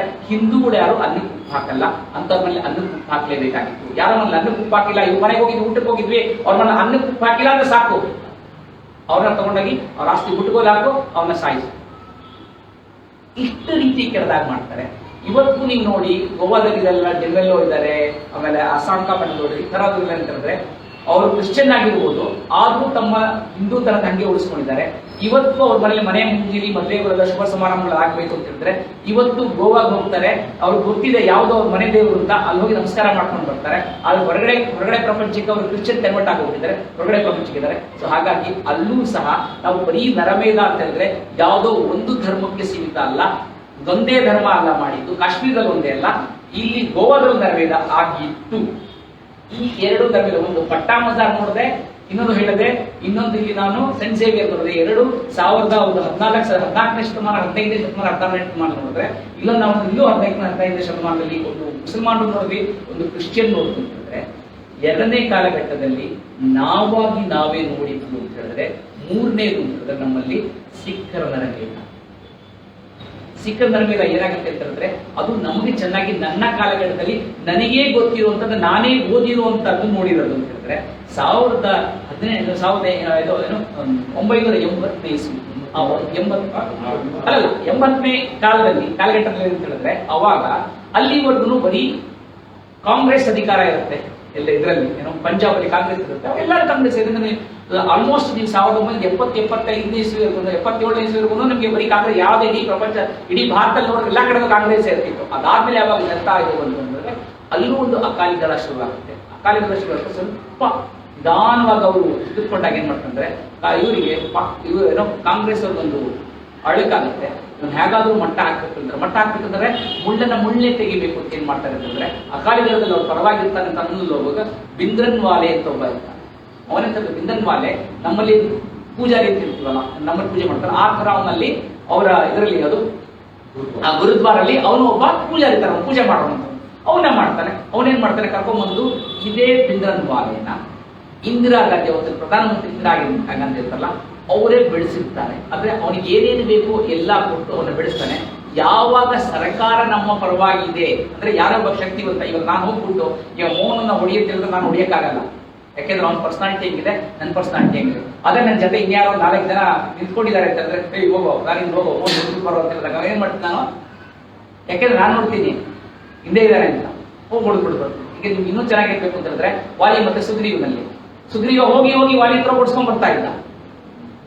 ಯಾವಾಗ ವಾಲಿ ಸುಗ್ರೀವನಿಂದ ವಾಲಿ ಇವನು ಶ್ರೀರಾಮಚಂದ್ರ ನಿಂತ್ಕೊಂಡಿದ್ದಾರೆ ಅಂತ ಹೇಳಿದಾಗ ವಾಲಿ ಹೋಗಿ ತಡೆದಂತಾನೆ, ಬಾರು ಅಂತ ಹೇಳ್ತಾನೆ. ಒಂದ್ಸತಿ ಹೋದಾಗ ಗೊತ್ತಾಗತ್ತೆ ಶ್ರೀರಾಮಚಂದ್ರನಿಗೆ ಎದುರುಗಡೆ ನಿಂತ್ಕೊಂಡ್ರೆ ಅವನ್ನೆಲ್ಲ ಶಕ್ತಿ ಹೋಗ್ಬಿಡುತ್ತೆ. ವಾಲಿಗೊಂದು ಶಕ್ತಿ ಇರುತ್ತೆ, ಹೊರ ಇರುತ್ತೆ. ಏನಂತ ಹೇಳಿದ್ರೆ ಯಾರ ಎದುರುಗಡೆ ಇರುತ್ತೆ ಅವ್ನ ಶಕ್ತಿ ಎಲ್ಲ ಒತ್ತನಿಗೆ ಬಂದ್ಬಿಡುತ್ತೆ ಅಂತ.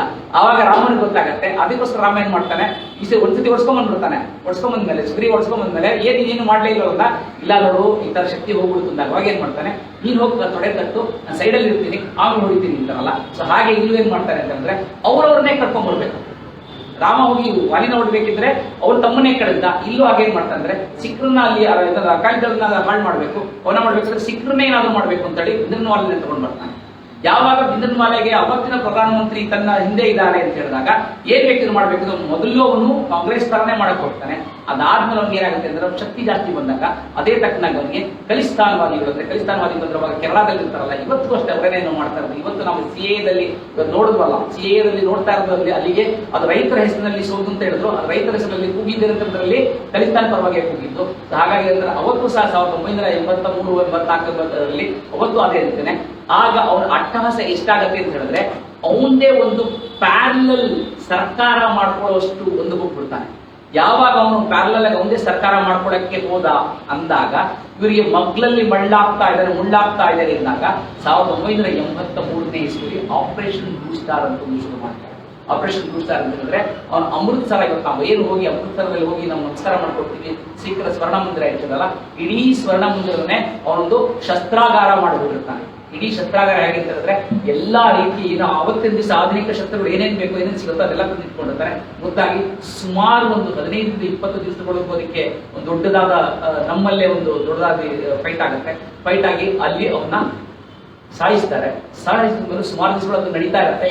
ಕೊನೆಗೆ ಅಂತ ಹೇಳಿದ್ರೆ ಅದನ್ನ ರಿವೇಜ್ ತಗೊಳಕ್ಕೆ ಅಂತ ಹೇಳಿದ್ರೆ ಇಂದಿರಾ ಗಾಂಧಿ ಮಾಡಲಿಲ್ಲ ಅನ್ನೋದಕ್ಕೆ ತಗೊಳಕ್ಕೆ ಅವಳ ಅಂಗರಕ್ಷಕರು ಇರ್ತಾರೆ, ಅವರೇ 1984ನೇ ಇಸ್ವಿಯಲ್ಲಿ ಇಂದಿರಾ ಗಾಂಧಿನ ಸಾಯಿಸ್ತಾರೆ. ಇಂದಿರಾ ಗಾಂಧಿಗೆ ಗುಂಡೇಟ್ ಹೊಡೆದಾಗ ಅಂಗರಕ್ಷಕರಿಗೆ ಗುಂಡೇಟ್ ಹೊಡೆದಿದ್ದು ಬೆಳಗ್ಗೆ ಒಂದು ಸುಮಾರು 10 ಗಂಟೆ ಅಥವಾ 11 ಗಂಟೆಗೆ. ಆದ್ರೆ ಅಫಿಷಿಯಲ್ ಆಗಿ ಅನೌನ್ಸ್ ಆಗಿದ್ದು ಸಾಯಂಕಾಲದೊತ್ತಿಗೆ. ಯಾವಾಗ ಸಾಯಂಕಾಲ ಅಫಿಷಿಯಲ್ ಆಗಿ ಅನೌನ್ಸ್ ಆಯಿತು ಅವತ್ತಿನ ದಿವಸ ಇಡೀ ರಾತ್ರಿ ಅಕ್ಷರಶಃ ದೆಹಲಿ ಉರಿದು ಹೋಗುತ್ತೆ. ಯಾಕೆಂದ್ರೆ ದೆಹಲಿ ಅಂತ ಹೇಳಿದ್ರೆ ಪಂಜಾಬ್ ಮತ್ತೆ ಹರಿಯಾಣ, ಪಂಜಾಬ್ ಎಲ್ಲ ಪಕ್ಕ ದೆಹಲಿ ಎಲ್ಲ ಪಕ್ಕ. ನೀವು ಅಲ್ಲಿ ಹೋದ್ರೆ ಅಲ್ಲಿ ಒಂದು ಇದಷ್ಟೇ ಬಾರ್ಡರ್. ಯಾಕಂದ್ರೆ ಆ ಕಡೆ ಹೋದ್ರೆ ಇದು, ಈ ಕಡೆ ಮುಂಚೆ ಮತ್ತೆ ಈ ಕಡೆ ಇಲ್ಲಿ ನೀವು ಚೋಡನಾಯಕನಹಳ್ಳಿ ಮತ್ತೆ ಇದನ್ನ ಇವಾಗೆಲ್ಲ ಆಟಿನಗರ ಆಗೋಗಿದೆ. ಇವಾಗ ಇಲ್ಲಿ ನೀವು ಇಲ್ಲಿ ಬಂದು ಅಂತ ಹೇಳಿದ್ರೆ ನಿಮ್ಗೆ ಇದು ರೇಮತ್ ನಗರ ಅಂತ ನೀವು ಯಾರು ಹೇಳ್ಬೇಕಿದ್ರೆ ಹಳೆ ನನಗೆ ಗೊತ್ತಿದ್ರೆ ಮಾತ್ರ ರೇಮತ್ ನಗರ ಅಂತ ಇವಾಗ ಹೇಳ್ತಾರೆ, ಆಟಿನಗರ ಹೇಳ್ತಾರೆ. ಮುಂಚೆ ಆಟಿನಗರ ಶುರುವಾಗ್ತಿದ್ದೆ ಈ ಇದರಿಂದ ಆ ಕಡೆಯಿಂದ. ಇವಾಗೆಲ್ಲ ಒಂದೇ ಆಗುತ್ತೆ. ಆ ರೀತಿ ಅಲ್ಲೂ ಅಷ್ಟೇ ಹೇಗಿರುತ್ತಲ್ಲ ಆ ತರ ಇರುವಂತ ನಗರಗಳಲ್ಲಿ ಏನ್ ಮಾಡ್ತಾರೆ ಅಂದ್ರೆ ಹೋಗಿ ಹುಟ್ಟು ಹಾಕ್ಬಿಡ್ತಾರೆ. ಅಂದ್ರೆ ಅಲ್ಲಿರೋ ಎಲ್ಲ ಅಂದ್ರೆ ಪ್ರತಿಯೊಬ್ಬ ಮನೆಯಲ್ಲೂ ಎಲ್ಲಿ ಮುಸ್ಲಿಂ ಇವನಿದ್ದಾನೆ ಅಂತ ಹೇಳಿದ್ರೆ ಸಿಕ್ಕರಿದ್ದಾರೆ ಅಂತ ಹೇಳಿದ್ರೆ ಹುಡುಕೊಂಡು ಹೋಗಿ ಹೊಡಿತಾರೆ. ಹುಡುಕೊಂಡು ಹೋಗಿ ಹೊಡಿಯೋದು ಒಂದೇ ಅಲ್ಲ, ಅವತ್ತೇನ್ ಮಾಡ್ತಾರೆ ಇದ್ರು ಒಬ್ಬರೇ ಹೊಡಿಯೋದಿಲ್ಲ. ಅವತ್ತಿನ ದಿವಸ ಜಗದೀಶ್ ಟೈಟ್ಲರ್ ಅಂತ ಇರ್ತಾನೆ, ಮತ್ತೆ HKL ಭಗತ್ ಅಂತ ಇರ್ತಾರೆ, ಅವರಿಬ್ರು ಕಾಂಗ್ರೆಸ್ ಮಂತ್ರಿಗಳಾಗಿರ್ತಾರೆ. ಅವ್ರೇನ್ ಮಾಡ್ತಾರೆ ಅಂದ್ರೆ ಅನಧಿಕೃತವಾಗಿ ಜೈಲಲ್ಲಿ ಇರುವಂತಹ ಯಾರು ಗುಂಡಾಗಳಿರ್ತಾರಲ್ಲ ಅವರಿಗೆಲ್ಲ ಓಪನ್ ಮಾಡಿಬಿಡ್ತಾರೆ. ಗುಂಡಾಗಳಿಗೆ ಏನಂತಂದ್ರೆ ನಿಮ್ಗೆ ಜೈಲಿಂದ ಬಿಡಿಸ್ಬೇಕು, ನೀವು ಹೋಗಿ ಜನ ಸಾಯಿಸ್ಕೊಂಡು ಬರ್ಬೇಕು ಅಂತ ಹೇಳ್ತಾರೆ. ಹಾಗಾಗಿ ಹೋಗಿ ಮಾರಣ ಹೋಮ ಮಾಡ್ತಾರೆ. ಒಂದು ಸುಮಾರು ಬರೀ ದೆಹಲಿಯ ಲೆಕ್ಕಾಚಾರ ತಗೊಂಡ್ರೆ 3,000 ಜನನ್ನ ಬರೀ ದೆಹಲಿಯಲ್ಲೇ 1-2 ರಾತ್ರಿಗಳಿಗೆ 3,000 ಜನನ್ನ ಸಾಯಿಸ್ತಾರೆ. 3,000 ಜನ ಸಿಖ್ ಜನನ್ನ ಇಡೀ ದೇಶಾದ್ಯಂತ ನೋಡ್ತು ಅಂತ ಹೇಳಿದ್ರೆ ಒಂದು 4,500 ಜನ ದೇಶಾದ್ಯಂತ ನೋಡ್ತಾರೆ. ಒಂದು ವಾರದವರೆಗೂ ಇಡೀ ದೇಶ ಸಿಖ್ರನ್ನ ಮಾರಣ ಎಲ್ಲಿ ಸಿಖ್ರ ಕಂಡಲ್ಲಿ ಹೊಡೆದಾಕ್ಬೇಕು ಅಂತ ಹೇಳಿದ್ರೆ. ನಮ್ಮ ದೇಶ ಹೇಳ್ಕೊಳಕ್ ಮಾತ್ರ ಪ್ರಜಾಪ್ರಭುತ್ವ ದೇಶ. ಆದ್ರೆ ಮುಂಚೆ ಪ್ರಜಾಪ್ರಭುತ್ವ ಬರೋಕ್ಕಿಂತ ಮುಂಚೆ ರಾಜರಾಡಳಿತ ಇತ್ತು. ರಾಜರಾಡಳಿತ ಬೇಡ, ವಂಶ ಪಾರಂಪರ್ಯ ಆಡಳಿತ ಬೇಡ. ಸೊ ಹಾಗಾಗಿ ನಾವು ಪ್ರಜೆಗಳಿಗೋಸ್ಕರ ಇರುವಂತಹ ಸರ್ಕಾರ ಮಾಡ್ಕೋಬೇಕು ಅಂತ ನಾವು ಸರ್ಕಾರ ಆಯ್ಕೆ ಮಾಡ್ಕೊಂಡು ನಿಂತಿರುತ್ತೆ. ಆದ್ರೆ ದುರದೃಷ್ಟವಶಾತ್ ನೋಡಿ ಅವತ್ತಿನ ದಿವಸ ಇನ್ನೂ ಇಂದಿರಾ ಗಾಂಧಿ ನಮ್ಮಲ್ಲಿ ಏನಂತಂದ್ರೆ ಏನೇ ಮಾಡ್ಬೇಕಿದ್ರು 11 ದಿವಸ ಸೂಕ್ತ ಅಂತ ಮಾಡ್ತೀವಿ. ಅಂದ್ರೆ ನಮ್ಮಲ್ಲಿ ಯಾರೋ ನಮ್ಮ ಮನೇಲಿ ಒಬ್ಬರು ಸತ್ತರು ಅಂತ ಹೇಳಿದ್ರೆ 11 ದಿವಸ ಸೂಕ್ತ ಇರುತ್ತೆ. 14ನೇ ದಿವಸ ಅವ್ರನ್ನೆಲ್ಲಾನು ಪೂರ್ತಿ ವೈಕುಂಠ ಸಮಾನ ಆದ್ಮೇಲೆ ನಮ್ಗೆ ಮಿಕ್ಕಿದ ಏನಾದ್ರು ಮಾಡೋದು. ಆದ್ರೆ ದುರದೃಷ್ಟವಶಾತ್ತು ಸಾಮಾನ್ಯವಾಗಿ ಒಂದು ಪೈಲಟ್ ಅಲ್ಲಿ ಅವನೇನು ಫಸ್ಟ್ ಕ್ಲಾಸ್ ಪೈಲಟ್ ಏನಾಗಿರ್ಲಿಲ್ಲ, ಅವನು ಯಾವುದೋ ಸ್ಪೇರ್ ಪೈಲಟ್ ಆಗಿದ್ದ. ಅಂತ ಪೈಲಟ್ ನ ಕರ್ಕೊಂಡ್ಬಂದ್ರು ರಾತ್ರೋರಾತ್ರಿ ಬರೀ ಇಂದಿರಾ ಗಾಂಧಿ ಮಗ ಅಂದಿದ್ದಕ್ಕೋಸ್ಕರ ಅವನ್ನ ದೇಶದ ಪ್ರಧಾನಮಂತ್ರಿ ರಾಜೀವ್ ಗಾಂಧಿ ದೇಶದ ಪ್ರಧಾನಮಂತ್ರಿ ಮಾಡಿದ್ರು. ದೇಶದ ಪ್ರಧಾನಮಂತ್ರಿ ಮಾಡಿದ್ಮೇಲೆ ಸಿಖ್ಖರ ಮಾರಣ ಹೋಮ ನಡೀತಾ ಇತ್ತು. ಸಿಖ್ಖರ ಮಾರಣ ಹೋಮ ನಡೆದಾಗ ಏನೋ ಪತ್ರಕರ್ತರು ಅಂತ ಒಂದು ಕೇಳಿದ್ರು, ಏನಪ್ಪಾ ಈ ತರ ಮಾಡ್ತಾ ಇದ್ದೆ ಅಂತ. ಒಂದು ಕೊಟ್ಟು ಉತ್ತರ ಏನು ಗೊತ್ತು? ಮೊದಲನೇ ಉತ್ತರನೇ, ಒಂದು ಭೂಕಂಪ ಆದಾಗ ಭೂಮಿ ಅದರದು ಸಹಜ ಅಂತ. ಅಂದ್ರೆ ಒಂದು ಮರ ಬಿದ್ದು ಅಂತಂದ್ರೆ ಭೂಮಿ ಅದರದು ಸಹಜ, ಹಾಗಾಗಿ ಇದೆಲ್ಲ ಸಹಜ ಅಂತ ಒಂದು ತಿಪ್ಪೆ ಸರಿಸ್ದಾಗ ಹೇಳ್ದ. ಅಂದ್ರೆ ಅವ್ರ ಮನಸ್ಸಿನಲ್ಲಿ ಯಾವುದೇ ರೀತಿಯಾದ ಒಂದು ಅಳಕಿಲ್ಲ. ಅಥವಾ ನೀವು ಏನೋ ತಪ್ಪು ಮಾಡಿದ್ರೆ ನಾವೇನು ತಪ್ಪು ಮಾಡ್ಬಿಟ್ರೆ, ಈಗ ನಾನು ಹೇಳಿದ್ದು ಸುಳ್ಳು ಹೇಳ್ಬಿಟ್ರೆ ಹೇಗಪ್ಪ ಅಂದ್ರೆ ಹೆಂಗೆ? ಇವತ್ತು ನಾನು ಇಲ್ಲಿ ಬರಬೇಕು ಅಂತ ಹೇಳಿದಾಗ ನಾನು 4:15 ಇರ್ಬೇಕು ಅಂತ ಹೇಳಿದಾಗ ನಾನು 4 ಗಂಟೆಗೆ ಇರಬೇಕು ನಾನು. ಯಾಕೆಂತ ಹೇಳಿದ್ರೆ ಜಿಂದಲ್ ಸತಿ ಕರ್ಸ್ಕೊಂಡ್ರೆ ಫೋನ್ ಮಾಡ್ಕೊಂಡ್ರೆ ಹೇಗೋ ಪಚ್ಚೆ ಹೇಳ್ಬೇಕು. ಸುಧೀಂದ್ರ ಬೆಳಗ್ಗೆ ಫೋನ್ ಮಾಡಿ 3 ದಿವಸ ಮುಂಚೆ ಫಾಲೋ ಮಾಡಿ, ಈಗ ಬೆಳಗ್ಗೆ ಸುಮ್ಮನೆ ಏನಿಲ್ಲ, ಚೆನ್ನಾಗಿದ್ಯಾ ಆರಾಮ ಎಲ್ಲ ಬಾ ಅಂತ ಕರೀಲಿಲ್ಲ ಅವನಿಗೆ. ಅವನು ಆರಾಮ ಅಂತ ಹೇಳಿದಾಗಲೇ ನನಗೆ ಗೊತ್ತು, ಯಾತಕ್ಕೆ ಅಂದ್ರೆ ಸಂಜೆ ಇದೆ ನಿನ್ ಕಾರ್ಯಕ್ರಮ ಅಂತ. ಅವಾಗ ನಾವು 4 ಗಂಟೆಗೆ ಇರಬೇಕು ಅಂದ್ರೆ ಅದಕ್ಕೆ ಸ್ವಲ್ಪ ಜಾಸ್ತಿ ನಮ್ಗೆ ಅಡಕಿರುತ್ತೆ. ಅಂದ್ರೆ ಇನ್ನು 3,000 ಜನನ ತನ್ನದೇ ಪಕ್ಷದವರು ತನ್ನದೇ ನಾಯಕರು ಸಾಯಿಸಿದಾಗ ಅವ್ರು ಅದಕ್ಕೊಂದು ರೀತಿಯಾದ ಅಟ್ಲೀಸ್ಟ್ ಹೌದು ತಪ್ಪಾಗಿದೆ ಅಂತ ಸರಿ ಮಾಡ್ಕೊಳ್ತೀನಿ ಅಂತ ಒಂದೂ ರೀತಿಯಾದ ಏನು ಹೇಳದಲ್ಲೇ, ಒಂದು ಮರ ಬಿದ್ದಾಗ ಅಥವಾ ಭೂಮಿ ಅದುರಿದಾಗ ಸಹಜ ಕಂಪನ ಆಗೋದು ಸಹಜ ಅಂತ ಒಂದು ಲಜ್ಜೆಗೆಟ್ಟದ ಉತ್ತರ ಕೊಡ್ತಾನಲ್ಲ, ಅಂಥವನ್ನ ನಾವು ಇವತ್ತು ನಾವು ಹೇಳ್ತೀವಿ ಅಂತ ಹೇಳಿದ್ರೆ, ದೇಶಕ್ಕಾಗಿ ತ್ಯಾಗ ಮಾಡಿದ್ರು. ಏನೇ ಕೇಳಿದ್ರೆ ಯಾರ್ರೀ ನಿಮ್ಮವರೆಲ್ಲ ತ್ಯಾಗ ಮಾಡಿದಾರೇನ್ರಿ, ದೇಶಕ್ಕೋಸ್ಕರ ತ್ಯಾಗ ಮಾಡಿದ್ಯಾರು ಇಂದಿರಾ ಗಾಂಧಿ ಮತ್ತೆ ರಾಜೀವ್ ಗಾಂಧಿ ಅಂತ ಹೇಳ್ತಾರೆ.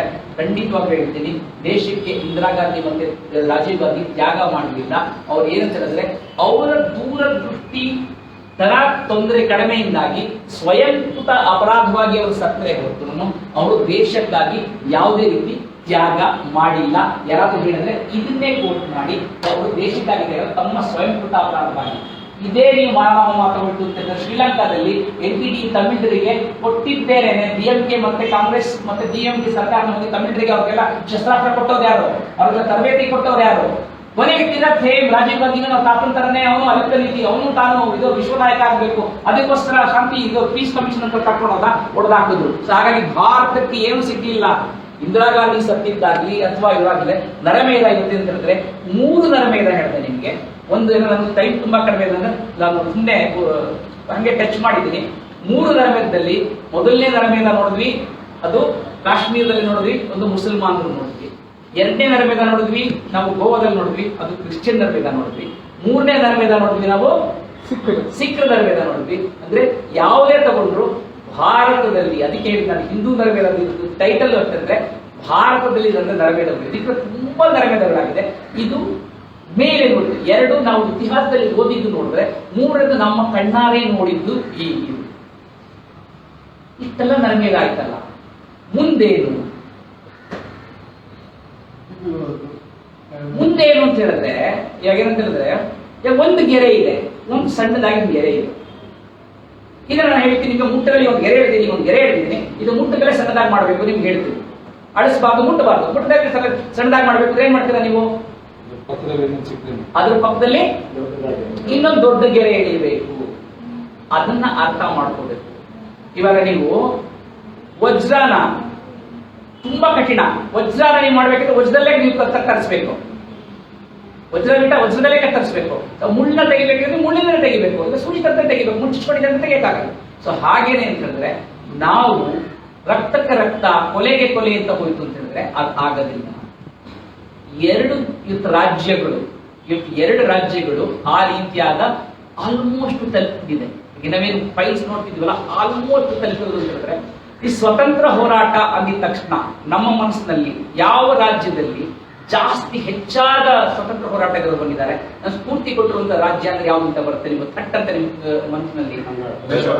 ವೆಸ್ಟ್ ಬೆಂಗಾಲ್, ಪಶ್ಚಿಮ ಬಂಗಾಳ ಅಂತ ಬರುತ್ತೆ. ಯಾಕೆ ಅಂತ ಹೇಳಿದ್ರೆ ಇವತ್ತು ನಾವು ಒಂದೇ ಮಾತ್ರ ಹೇಳ್ತೀವಿ, ಅಥವಾ ನಮ್ಮ ರಾಷ್ಟ್ರಗೀತೆ ಜನಗಣಮನ ಹೇಳ್ತೀವಿ, ಏನೋ ರವೀಂದ್ರನಾಥ್ ಟ್ಯಾಗೋರ್ ಹೇಳ್ತೀವಿ, ಬಂಕಿಂಚಂದ್ರ ಚಟರ್ಜಿ ಅಂತ ಹೇಳ್ತೀವಿ, ಎಲ್ಲ ಹೋರಾಟದ ಸುಭಾಷ್ ಚಂದ್ರ ಬೋಸ್ ಹೇಳ್ತೀವಿ.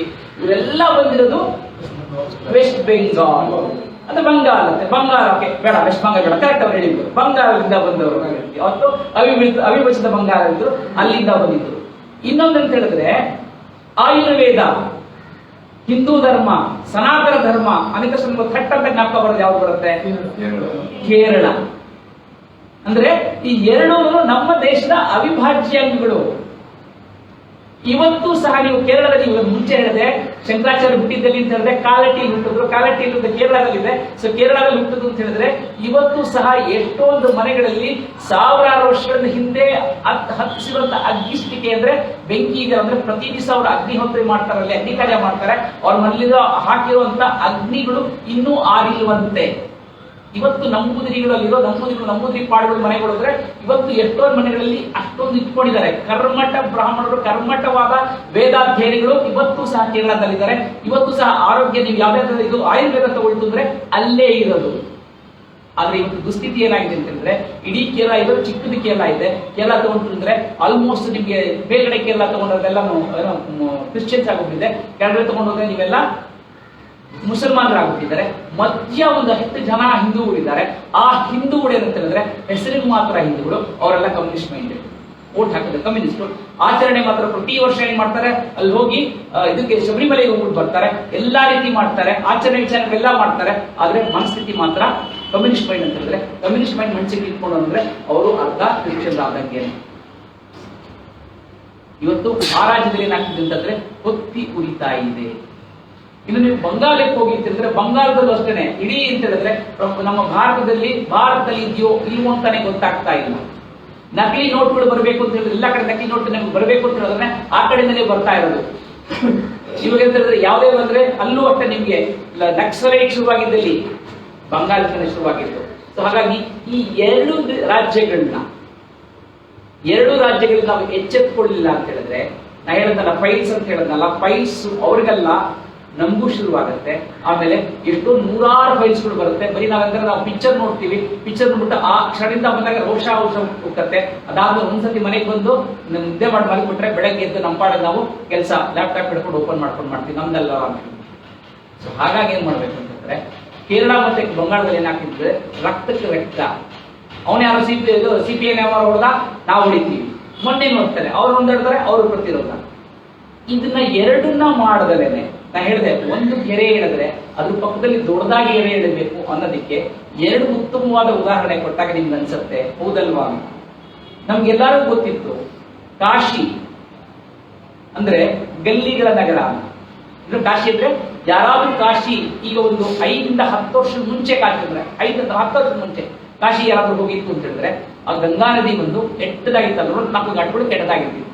ಮತ್ತೆ ಅಲ್ಲಿ ಘಾಟ್ ಬಿಡಿದ್ರೆ ಅಲ್ಲಿ ನಾವು ಕಾಶಿ ವಿಶ್ವನಾಥ ದೇವಸ್ಥಾನ ಅಂತ ಹೋಗ್ತೀವಲ್ಲ, ಅದು ನಿಜವಾದ ಕಾಶಿ ವಿಶ್ವನಾಥ ದೇವಸ್ಥಾನನೇ ಅಲ್ಲ ಅದು. ಯಾಕೆಂದ್ರೆ ದೇವಸ್ಥಾನದಲ್ಲಿ ನೀವು ಯಾವುದೇ ದೇವಸ್ಥಾನಕ್ಕೆ ಹೋಗ್ತಿರಲ್ವಾ, ಈಶ್ವರ ದೇವಸ್ಥಾನ ಮುಂದೆ ಏನಿರುತ್ತೆ, ನಂದಿ ಇರುತ್ತೆ. ನಂದಿ ಯಾವ ಕಡೆ ಮುಖ ಮಾಡ್ಕೊಂಡಿರುತ್ತೆ ಯಾವಾಗ್ಲೂ, ಈಶ್ವರ ಇಲ್ಲಿದಾನೋ ಈಶ್ವರನ ಅಲ್ಲಿ ಈಶ್ವರ ಇದೆ ಅಂತ ಹೇಳಿದ್ರೆ ಈ ಕಡೆ ನಂದಿ ಇರುತ್ತೆ. ನೀವು ಕಾಶಿ ವಿಶ್ವನಾಥ ದೇವಸ್ಥಾನಕ್ಕೆ ಹೋಗಿ ಈಶ್ವರ ನಾವು ಹೋಗಿ ನೋಡಿ ಮುಟ್ಟೋರು ಈಶ್ವರ ಇಲ್ಲಿದೆ, ನಂದಿ ಮಾತ್ರ ಈ ಕಡೆ ತಿಳ್ಕೊಂಡಿದೆ. ಯಾರು ನಂದಿ ತಿರ್ಸಿರ್ತಾರ? ಯಾಕೆ ನಂದಿ ಆ ಕಡೆ ತಿಳ್ಕೊಂಡಿದೆ? ಯಾಕೆ ತಿಳ್ಕೊಂಡಿದೆ ಅಂತ ಹೇಳಿದ್ರೆ ಆ ಪಕ್ಕದಲ್ಲಿ ಜ್ಞಾನವಾಪಿ ಅಂತ ಒಂದು ಅಲ್ಲಿ ಮಸೀದಿ ಇದೆ, ಅದ್ ನೋಡ್ತಾ ಇರೋದು ಮಸೀದಿ ಕಡೆ. ಯಾಕೆ ಮಸೀದಿ ನೋಡ್ತಾ ಇದ್ರೆ ಆ ಮಸೀದಿ ಇಟ್ಟಿದ್ದು ನಮ್ಮ ನಿಜವಾದ ದೇವಸ್ಥಾನ. ಅದನ್ನು ಹೊಡೆದಾಕಿದ್ರು. ಹೋಳ್ಕರ್ ರಾಣಿ ಬಂದು ಇವತ್ತಿನ ದೇವಸ್ಥಾನ ಕಟ್ಟಿರೋದು ಆಕೆ ತನ್ನಲ್ಲಿ ಇರುವಂತ ಎಲ್ಲ ರತ್ನಗಳನ್ನ, ಮುತ್ತು ರತ್ನಗಳನ್ನ ತಗೊಂಡ್ಬಂದು 1600ನೇ ಇಸ್ವಿಲಿ 1700ನೇ ಇಸ್ವಿಲಿ ಆಕೆ ಕಟ್ಟಿದ್ದನ್ನ ನಾವು ನೋಡ್ತಾ ಇರೋದಿದು. ಇವತ್ತಿನ ಅಲ್ಲಿ ಗಲ್ಲಿ ಇಷ್ಟೇಷ್ಟು ಚಿಕ್ಕದಾಗಿರೋದಿತ್ತು, ಈ ಜ್ಞಾನವಾಪಿ ಬಂದು ತುಂಬಾ ದೊಡ್ಡದಾಗಿತ್ತು. ನಾವು ಆಗ್ಲೇ ಅಯೋಧ್ಯೆಗೆ ಏನ್ ಮಾಡಿದ್ವಿ ಅಂತ ಹೇಳಿದ್ರೆ, ಅಯೋಧ್ಯೆಗೆ ನಾವು 6000 ವರ್ಷ ನಾವು ಹೋರಾಟ ಮಾಡಿದ್ವಿ. ಕೋರ್ಟಲ್ಲಿ ನಾವು 70 ಸುಮಾರು 150 ವರ್ಷ ಕೋರ್ಟಲ್ಲಿ ಹೋರಾಟ ಮಾಡಿ ಜೀವ ಬಿಡಿಸ್ಕೊಂಡ್ವಿ. ಅದಕ್ಕೆ ತುಂಬಾ ಚೆನ್ನಾಗಿರೋದು ಒಂದು ರಾಜಕೀಯ ತಾಂತ್ರಿಕ ಒಂದು ತಂತ್ರಿಕತೆ ಉಪಯೋಗ ಮಾಡಿದ್ರು.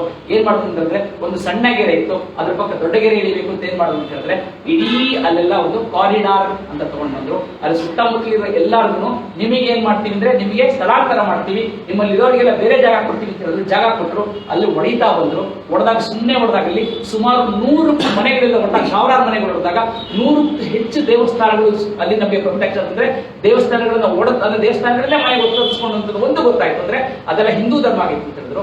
ಇವತ್ತಿನ ದಿವಸ ಇವತ್ತಿನ ಕಾರಿಡಾರ್ ಅಲ್ಲಿ ಹೋಗಿ ನೋಡಿದಾಗ ಏನ್ ಕಾಣಿಸುತ್ತೆ ನಿಮ್ಗೆ? ಜ್ಞಾನವಾಪಿ ಏನ್ ಕಾಣಿಸುತ್ತೆ? ಮುಂಚೆ ನಾವು ಹೋದಾಗ ನಮ್ಮದು ಚಿಕ್ಕದಾಗಿ ಕಾಣಿಸ್ತಾ ಇತ್ತು, ಜ್ಞಾನವಾಪಿ ದೊಡ್ಡದಾಗಿ ಕಾಣಿಸ್ತಾ ಇತ್ತು. ಇವತ್ತೇನ್ ಮಾಡಿದ್ವಿ ನಾವು? ಇವತ್ತು ನಾವೇನ್ ಮಾಡಿದ್ವಿ? ಕಾರಿಡಾರ್ ಮಾಡಿದ್ವಿ. ಕಾರಿಡಾರ್ ಮಾಡಿದ್ರೆ ಸುತ್ತಮುತ್ತಲ ನಾವು ದೊಡ್ಡದಾಗದ್ವಿ. ಇವಾಗ ಜ್ಞಾನವಾಪಿ ಎಲ್ಲಿಂದ ಬಂತು? ಚಿಕ್ಕದಾಗಾಯ್ತು. ನೀವು ಎಷ್ಟೊಂದು ಒಂದು ವೈರಲ್ ಒಂದು ವಿಡಿಯೋ ಆಗಿತ್ತು, ಒಂದು ಬಂದಿತ್ತು, ಯಾರೋ ಒಬ್ಬ ಮುಸಲ್ಮಾನ್ ಹುಡುಗ ಬಂದು ಅಳ್ತಾನಲ್ಲಿ ಟಿವಿ ಮುಂದೆ ಹೇಳ್ತಾನೆ, ಅಯ್ಯೋ ಮೊನ್ನೆವರೆಗೂ ಒಂದು ಮಸೀದಿ ದೊಡ್ಡದಾಗಿತ್ತು, ಇವತ್ತು ನೋಡಿ ಚಿಕ್ಕದಾಗೋಯ್ತು ಅಂತ. ಅಲ್ಲೆಲ್ಲಾದ್ರೂ ಯಾರಾದ್ರೂ ನೋಡಿದ್ರ? ಅಲ್ಲಿ ಯಾರಾದ್ರೂ ರಕ್ತಪಾತ ಆಯ್ತಾ? ನಮ್ಗೆ ಏನ್ ಬೇಕಾಗಿತ್ತು? ಅದು ಬೇಕಾಗಿದೆ. ನಾವು ಸಾಧನೆ ಮಾಡಿದ್ವಿ. ಯಾವ ರೀತಿ ಸಾಧನೆ ಮಾಡಿದ್ವಿ? ಒಂದು ಗೆರೆ, ಸಣ್ಣ ಗೆರೆ ಮಾಡಬೇಕು ಅಂದ್ರೆ ಅದಕ್ಕೆ ಹೋಗಿ ಅಳಿಸ್ಬೇಕು, ಅದನ್ನ ಅಳಿಸಾಕ್ಬೇಕು ಅಂತಿಲ್ಲ, ನಾವು ದೊಡ್ಡದಾಗ್ಬೇಕು, ನಾವು ದೊಡ್ಡದಾಗಿ ಮಾಡ್ತೀವಿ. ಎರಡನೇದು ಅಂತ ನೋಡ್ಕೊಂಡು ಹೇಳಿದ್ರೆ, ಯಾರೋ ಕುಮ್ಮಕ್ಕಿನಿಂದ ಉಡುಪಿಗಾಗಿ 6 ಜನ ಹೆಣ್ಣು ಮಕ್ಕಳು ಗಲಾಟೆ ಮಾಡಿದ್ರು. ಉಡುಪಿಯಲ್ಲಿ ಉಡುಪಿಗೋಸ್ಕರ 6 ಜನ ಹೆಣ್ಣು ಮಕ್ಕಳು ಗಲಾಟೆ ಮಾಡಿದ್ದು, ಯಾವುದೋ ಒಂದು ಕುಮ್ಮಕ್ಕಿಂದ ಮಾಡಿದ್ದು. ಹಿಂದೂ ಜಾಗೃತಿ ಎಷ್ಟಪ್ಪ ಶುರುವಾಯಿತು ಅಂತ ಹೇಳಿದ್ರೆ, ನಮ್ಮಲ್ಲಿ ಶಲ್ಯ ಹಾಕೊಂಬರೋದು ಮುಂಚೆಯಿಂದ ನಿಂತು, ಬೇರೆ ಹೇಳಿದ್ರೆ ಸೆಕೆಂಡ್ ದಿವಸ ಎಲ್ಲಾದ್ರೂ ಶಲ್ಯ ಉಪಯೋಗಿಸ್ತಾ ಇದ್ರಿ. ಯಾರು ಕೇಸರಿ ಹಾಕಲ್ಲ ಅಂತಿದ್ರಲ್ಲ, ಎಲ್ಲ ಕೇಸರಿ ಹಾಕೊಂಡ್ಬರ್ತಾರೆ. ಅಲ್ಲೂ ಹೊಡೆದಾಟ ಆಗ್ಲಿಲ್ಲ. ಅಲ್ಲೂ ಏನ್ ಮಾಡಿದ್ರು ಅಂದ್ರೆ ಕಾನೂನಾತ್ಮಕವಾಗಿ ಎಲ್ಲ ಇವತ್ತು ಏನ್ ಮಾಡಿದ್ರು, ಅಲ್ಲಿ ನೀವೇನ್ ಮಾಡಿದ್ರು, ನೀವು ಮಾಡ್ತೀರಾ ನಾವು ಮಾಡ್ತೀವಿ, ನೀವು 4-6 ಜನ ಅಂತ ನಾವು 600 ಜನ ಬರ್ತೀವಿ ಅಂತ ಬಂದ್ರು. ಅವರಿಗೆ ನಿಜವಾಗ್ಲೂ ಅಂತ ಹೇಳಿದ್ರೆ ಅನಿಸಿರ್ಲಿಲ್ಲ, ಇಷ್ಟು ಹಿಂದೂಗಳು ಜಾಗೃತಿ ಆಗತ್ತೆ ಅಂತ ಅನಿಸಿರ್ಲಿಲ್ಲ. ಅದೆಲ್ಲ ಎರಡನೇದಾಗಿ ಏನ್ ಮಾಡಿದ್ರು ಅಂತ ಹೇಳಿದ್ರೆ, ತುಂಬಾ ಚೆನ್ನಾಗಿ ಮಾಡಿದ್ರು ಅಂತ ಹೇಳಿದ್ರೆ ಆರ್ಥಿಕ ಬಹಿಷ್ಕಾರ ಅಂತ ಹೇಳಿದ್ರೆ, ನನಗೆ ಅಲ್ವಾ ಇವಾಗ ಏನಂತಂದ್ರೆ ಯಾರೊಬ್ಬ ಬೆಳೀತಾರೆ, ಅವ್ರು ಸಾಧಾರಣವಾಗಿ ಏನ್ ಮಾಡ್ತಾರೆ, ಯಾವುದೇ ನೋಡಿ ನೀವು ಅವ್ರದ್ದು ಅದು ಸುಮಾರು ಮುಸಲ್ಮಾನರು ಏನ್ ಮಾಡ್ತಾರೆ ಅಂತ ಹೇಳಿದ್ರೆ, ಅವ್ರ ವ್ಯಾಪಾರ ಅಷ್ಟೇನೆ, ಅವ್ರು ಎಲ್ಲೂ ಬೆಳೆದಿರೋದು ನೋಡಿ, ಅವ್ರ ಹತ್ರ ಜಮೀನಿಲ್ಲ. ಅವ್ರೇನ್ ಮಾಡ್ತಾರೆ, ನಾವು ಹಿಂದೂಗಳು ಬೆಳಿತೀವಿ, ಅವಾಗ ಎಲ್ಲ ನೀವು ಮಾವಿನ ಹಣ್ಣು ಬರುತ್ತಲ್ಲ, ಇವಾಗ ಮಾವಿನ ಹಣ್ಣು ಬರೋದು ಈಗ ಸುಮಾರು ನಮ್ಗೆ ಈ ಕಡೆ ಬೆಂಗಳೂರೆಲ್ಲ ಬರೋದಲ್ಲ, ಕೋಲಾರ ಕಡೆ ಮತ್ತೆ ಈ ಕಡೆ ಚಿಕ್ಕಬಳ್ಳಾಪುರ ಕೋಲಾರ ಕಡೆ ಬರುತ್ತೆ. ನಮ್ಮ ಹಿಂದೂಗಳು ತೋಟ ಇರುತ್ತೆ, ಅವ್ರ ಹಿಂದೂಗಳು ಗೇಣಿಂದ ಕೊಡ್ತಾರೆ, ಎಲ್ಲ ಇವರೇ ಬೆಳೆಸ್ತಾರೆ. ಕೊನೆಗೆ ಅವ್ರಿಗೆ ದುಡ್ಡು ಕೊಟ್ಬಿಟ್ಟು ತಗೊಂಡ್ ಬರ್ತಾನೆ, ತಗೊಂಡ್ ಮಾರ್ತಾನೆ. ಅಂದ್ರೆ ನಮ್ಮವನಿಗೆ ಒಂದು 100 ರೂಪಾಯಿ ಕೊಟ್ಟಿರ್ತಾರೆ, ಇಲ್ಲಿ ಒಂದು 1000 ರೂಪಾಯಿ ವ್ಯಾಪಾರ ಮಾಡ್ಕೊಳ್ತಾರೆ. ಅಲ್ಲೂ ಅಷ್ಟೇ ಎಲ್ಲ ವ್ಯಾಪಾರ ಮಾಡ್ತಾ ಇದ್ರು. ಈ ಸತಿ ಏನ್ ಮಾಡಿದ್ವಿ ಅಂತ ಹೇಳಿದ್ರೆ, ನಾವು ನಿಮ್ಮ ಹತ್ರ ವ್ಯಾಪಾರ ಮಾಡಲ್ಲ.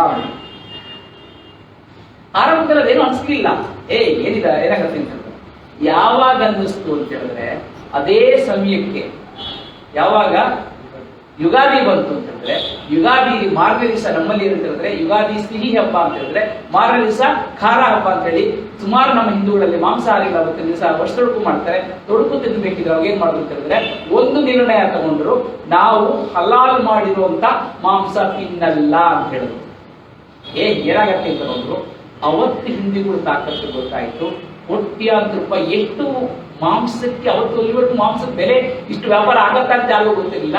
ತಾಕತ್ತು ತೋರಿಸಿದ್ರು. ತಾಕತ್ತು ತೋರಿಸಿದ ತಕ್ಷಣ ಏನ್ ಮಾಡುದು, ಹೋಗಿ ಅಲ್ಲಿ ಹೋಗಿ ಗುರುಗಳತ್ತ ಇದ್ರ ಬೇಜಾವಶ್ಯ ಹೋಗಿ ಕಾಲು ಕಟ್ಕೊಂಡು ಹೊರಗಡೆ ತಪ್ಪಾಗೋಯ್ತು, ನಾ ಮಾಡಿದ್ದು ತಪ್ಪಾಗೋಯ್ತು, ಒಪ್ಕೊಡಿ ಅಂತ ಹೇಳಿದ್ರು.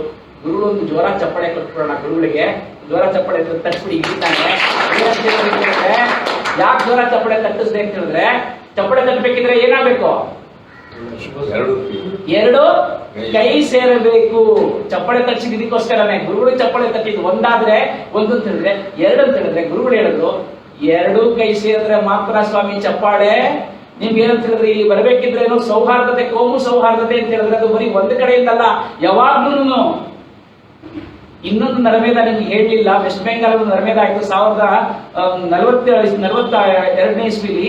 ಅಲ್ಲಿ ಅವತ್ತು ಮೇಯರ್ ನಿಂತ್ಕೊಂಡು ಅಲ್ಲಿ ಸುಮಾರು ಹಿಂದೂಗಳನ್ನ ಹೊಡೆದಾಗ್ತಾ, ಅವ್ರು ಮುಸಲ್ಮಾನ್ ಮೇಯರು ಅವನೇ ಇಟ್ಕೊಂಡು ಹೊಡೆದಾಗ್ತಾ, ಅವತ್ತು ಸೋಕಾಲ್ಡ್ ಮಹಾತ್ಮಾನವ್ರು ಏನ್ ಹೇಳಿದ್ರು ಗೊತ್ತಾ, ಹಿಂದೂಗಳು ಮುಸಲ್ಮಾನರು ಬಂದು ಕೊಲ್ತಾ ಇರ್ಬೇಕಿದ್ರೆ ಶಾಂತಿಯುತವಾಗಿ ತಲೆ ಬಗ್ಸ್ಕೊಂಡು ನಗುತ್ತಾ ನೀವೇನಾದ್ರೂ ತಲೆ ಕೊಟ್ಟಿದ್ರೆ ಈ ರೀತಿಯಾದ ಗಲಭೆ ಆಗ್ತಿರ್ಲಿಲ್ಲ ಅಂತ ಹೇಳಿದ್ರು. ಇದು ಅಫಿಷಿಯಲ್. ಇವತ್ತು ನಾನು ಮಾತಾಡಿದ್ದು ಯಾವುದು ನನ್ನ ಸ್ವಂತ ಕಟ್ಟುಕತೆಗಳಲ್ಲ. ಇದು ನಿಮ್ಗೆ ಎಲ್ಲಾದ್ರು ನಾನು ಹೋದ್ಮೇಲೆ ಇದಕ್ಕೆಲ್ಲದಕ್ಕೂ ಅಫಿಷಿಯಲ್ ಡಾಕ್ಯುಮೆಂಟ್ಸ್ ಕೊಟ್ಬಿಟ್ಟು ಹೋಗ್ತೀನಿ ನಿಮ್ಗೆ ಎಲ್ಲದಕ್ಕೂ. ಇದೆಲ್ಲ ಹೇಳ್ಬೇಕಿದ್ರೆ ಈ ತರ ಹೇಳಿದ್ದನ್ನು ನಂಬ್ಕೊಳ್ತಾ ಬಂದಿದ್ರೆ ಪ್ರತಿಯೊಂದು ಸತಿನೂ ನಾವೇ ಬಗ್ಗಿ ಎಲ್ಲಿವರೆಗೂ ಬಗ್ಬೇಕು, ನಾವು ಎಲ್ಲಿವರೆಗೂ ಬಗ್ಬೇಕು ಅಂತಂದ್ರೆ ನೆಲದವರೆಗೂ ಬಗ್ಬೋದು ಸ್ವಾಮಿ. ಅಲ್ಲಿಂದ ನೆಲಕ್ಕಿಂತ ಕೆಳಗಡೆ ಹೋಗಕ್ಕಾಗಲ್ವಲ್ಲ. ಯಾವಾಗ್ಲೂ ಏನಂತ ಹೇಳಿದ್ರೆ, ಒಂದು ಸತಿ ನಾವು ವಾಮನ ರೂಪ ತಾಡಬೇಕು. ವಾಮನ ಬಂದಾಗ ಇಷ್ಟಿದ್ದವನು 3 ಅಡಿ ಇದ್ದ, ಅವ್ನು ಕೇಳಿದ್ದು ಕೇಳಿದ್ದವನು 3 ಕೇಳಿದ್ದು. ಇವತ್ತು ಅಷ್ಟೇ 3 ಮಾಡ್ಕೊಳ್ಳೋಣ. ಅವರಿಗೆ ನಾವು ಆರ್ಥಿಕ ದಿಗ್ಬಂಧನ ಹೇಳಿ, ಶೈಕ್ಷಣಿಕವಾಗಿ ನಾವು ಅವ್ರಿಗಿನ ಚೆನ್ನಾಗಬೇಕು. ಅವ್ರನ್ನ ಹೊಡಿಯೋದು ಬೇಡ, ನಾವು ಅವ್ರಿಗಿನ ಬೆಳಿಬೇಕು. ನಾವು ಬೆಳಿಬೇಕು ಅಂತ ಹೇಳಿದ್ರೆ ಮೊದಲು ಅವ್ರಿಗೆ ನಾವು ನಮ್ಮ ವ್ಯವಹಾರಗಳು ಅವ್ರ ಹತ್ರ ನಿಲ್ಲಿಸ್ಕೋಬೇಕು. ಯಾವತ್ತೂ ನಾವು ಹೇಳ್ತೀವಿ, ನೀವು ಇನ್ನೊಂದು ಹೇಳ್ತೀವಿ, 2 ಉದಾಹರಣೆ ಕೊಡ್ತೀನಿ. ನೀವು ಕಾಶ್ಮೀರ್ ಫೈಲ್ಸ್ ಪಿಕ್ಚರ್ ನೋಡಿದಾಗಲೇ ಗೊತ್ತಾಗತ್ತೆ. ಅದ್ರಲ್ಲಿ ಸುಮಾರು ಜನ ಕಾಶ್ಮೀರ್ ಫೈಲ್ಸ್ ನೋಡಿದಿರ ಅನ್ಸುತ್ತೆ. ಇವ್ರ ಮಗನ ಅನುಪಮ್ ಖೇರ್ ಮಗನ ಅಂತಾರೆ ಪಿಕ್ಚರ್. ಅನುಪಮ್ ಖೇರ್ ಮಗನೇ ಅಂತಂದ್ರೆ ಅವ್ನು ಹೋಗಿ ಮನೇಲಿ ಅವನು ಪಕ್ಕದ ಮನೇಲಿ ಹೇಳ್ತಾನೆ, ಅವನು ಅಣ್ಣ ಅವ್ನ ಮಕ್ಳಿಬ್ರು ಆಟ ಆಡಕ್ ಹೋಗಿರ್ತಾರೆ. ಅಬ್ದುಲ್ಲಾ ಅಂತ ಅವ್ನ ಮಗನ ಅಂತ. ಅವ್ರು ಅಬ್ದುಲ್ಲಾ ರಪ್ಪ ಹೇಳ್ತಾನೆ, ಹೋಗಿ ನೀವು ಇಲ್ಲಿ ತುಂಬಾ ಸರಿ ಇಲ್ಲ, ಇಲ್ಲಿ ನೀವು ಪಕ್ಕದ ಊರಿಗೆ ಹೋಗಿ ಬನ್ನಿ, ನಾವು ಮನೆ ನೋಡ್ಕೊಳ್ತೀವಿ, ನೀವು ಬಂದ್ಮೇಲೆ ನೀವು ಮನೆ ಕೊಡ್ತೀವಿ ಅಂತ ಹೇಳ್ತಾನೆ. ಆಯ್ತು ನೋಡೋಣ, ನಾನು ಹೋಗಲ್ಲ, ಇಲ್ಲೇ ಇರ್ತೀನಿ ಅಂತ ಹೇಳಿ ಬಂದಾಗ, ಯಾವಾಗ ಆಕ್ರಮಣಕಾರ ದಡ ಅಂದಾಗ ಅವ್ರ ಹೆಂಡತಿ ಏನ್ ಮಾಡ್ತಾರೆ ಅಂದ್ರೆ, ಅವ್ರನ್ನ ತಗೊಂಡೋಗಿ ಅಕ್ಕಿ ಮೂಟೆಯಲ್ಲಿ ಹಾಕ್ತಾರೆ. ಇವ್ರು ಇಡೀ ಮನೆಯೆಲ್ಲ ಸುತ್ತಿ ಮನೆಯಲ್ಲಿ ಹುಡುಕ್ಬಿಟ್ಟು ಎಲ್ಲೂ ಇಲ್ಲ ಅಂತ ತಗೊಂಡು ಹೊರಗಡೆ ಬಂದು ಕೇಳಿದಾಗ ಅವನೇನ್ ಮಾಡ್ತಾನೆ, ಪಕ್ಕದ ಮನೆ ಏನಿರ್ತಾನೆ, ನಾನು ನೋಡ್ಕೊಳ್ತೀನಿ ಮನೆಯಿಂದ ಇರ್ತಾನೆ, ಅವನ ಮಗ ಮತ್ತೆ ಇವನ್ ಮಗನ ಅವ್ರು ಕ್ರಿಕೆಟ್ ಆಡಕ್ ಹೋಗಿರ್ತಾರೆ, ಅವ್ನ ಮಗನ ಕ್ರಿಕೆಟ್ ಆಡೋಕೆ ಕರ್ಕೊಂಡ್ಬಂದಿದ್ದೆ, ಅನುಪಮ್ ಕೆರೆ ಕರ್ಕೊಂಡ್ಬಂದಿರ್ತಾನೆ, ಸ್ಕೂಟರ್ ಕರ್ಕೊಂಡ್ಬಂದಿರ್ತಾನೆ. ಅದು ಅವನೇನ್ ಮಾಡ್ತಾನೆ, ಒಂದು ಅಕ್ಕಿ ತಗೊಂಡು ಹಿಂಗ್ ತೋರಿಸ್ತಾರೆ, ಅಂದ್ರೆ ಅದು ಅಕ್ಕಿ ಡಬ್ಬದಲ್ಲಿ ಇದ್ದಾರೆ ಅಂತ ಹೇಳ್ತಾನೆ, ಅಕ್ಕಿ ಡಬ್ಬದಲ್ಲಿ ಹಾಕಿ ಚುಚ್ಚಿ ಚುಚ್ಚಿ ಅಂತ ಹೇಳ್ತಾರೆ, ಅಕ್ಕಿ ಡಬ್ಬದಲ್ಲೇ ಸತ್ತು ಹೋಗ್ತಾನೆ ಸ್ವಾಮಿ ಅವನು.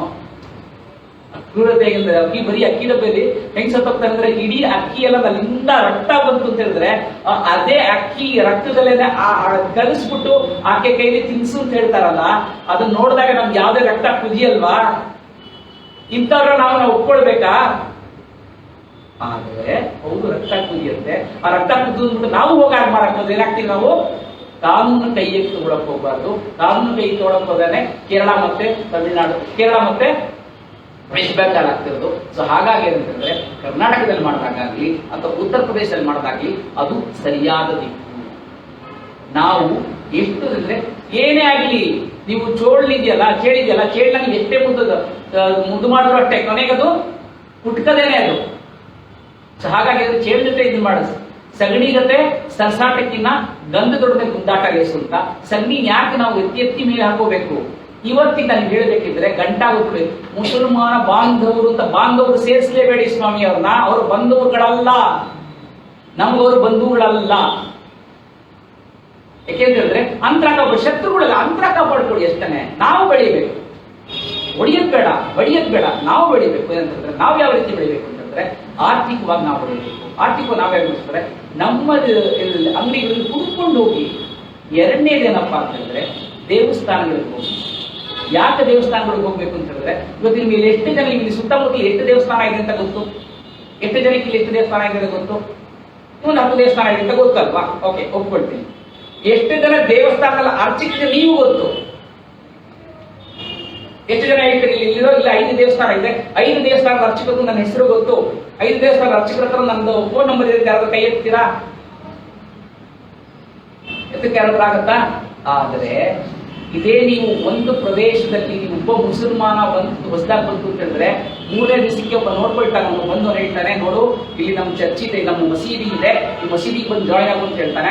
ಆ ಮಸೀದಿಲಿರೋ ಮೌಲ್ವಿಗೆ ಇವನ ಮನೆಯಲ್ಲಿ ಏನಿದೆ ಎಲ್ಲ ಇದೆ ಅಂತ ನಂಬರ್ ತಗೊಳ್ತಾರ ಅವರು. ಯಾತಕ್ಕೆ ನಾವು ಅವರಲ್ಲಿ ಒಂದು ಗಲಾಟೆ ನಡೀತು ಅಂತ ಹೇಳಿದ್ರೆ, ಡಿಜೆಡಿ ಆಗಲಿ ಅಥವಾ ಏನಾದ್ರು ಒಂದು ಗಲಾಟೆ ಆಯ್ತು ಅಂತ ಹೇಳಿದ್ರೆ ಅವರು ಅರ್ಧ ಗಂಟೆ ಒಳಗೆ 500ರಿಂದ 5,000 ಜನ ಸೇರಿಸ್ತಾರೆ. ಹ್ಯಾಕ್ ಸೇರಿಸ್ತಾರ ಅವರು? ಈಗ ಹುಬ್ಳಿಲೂ ಅಷ್ಟೇ ರಾತ್ರಿ 10 ಗಂಟೆಗೆ ಯಾವುದೋ ಒಂದು ಸಣ್ಣದೊಂದು ಯಾವುದೋ ಒಂದು ಫೋಟೋ ಶಾಪ್ ಹಾಕಿದಕ್ಕೆ ರಾತ್ರಿ 10 ಗಂಟೆಗೆ 5,000 ಜನ ಸೇರಿಸ್ತಾರೆ. ಹ್ಯಾಕ್ ಸೇರಿಸ್ತಾರೆ ಅಂದ್ರೆ ಹೇಗೆ ಸೇರಿಸ್ತಾರೆ?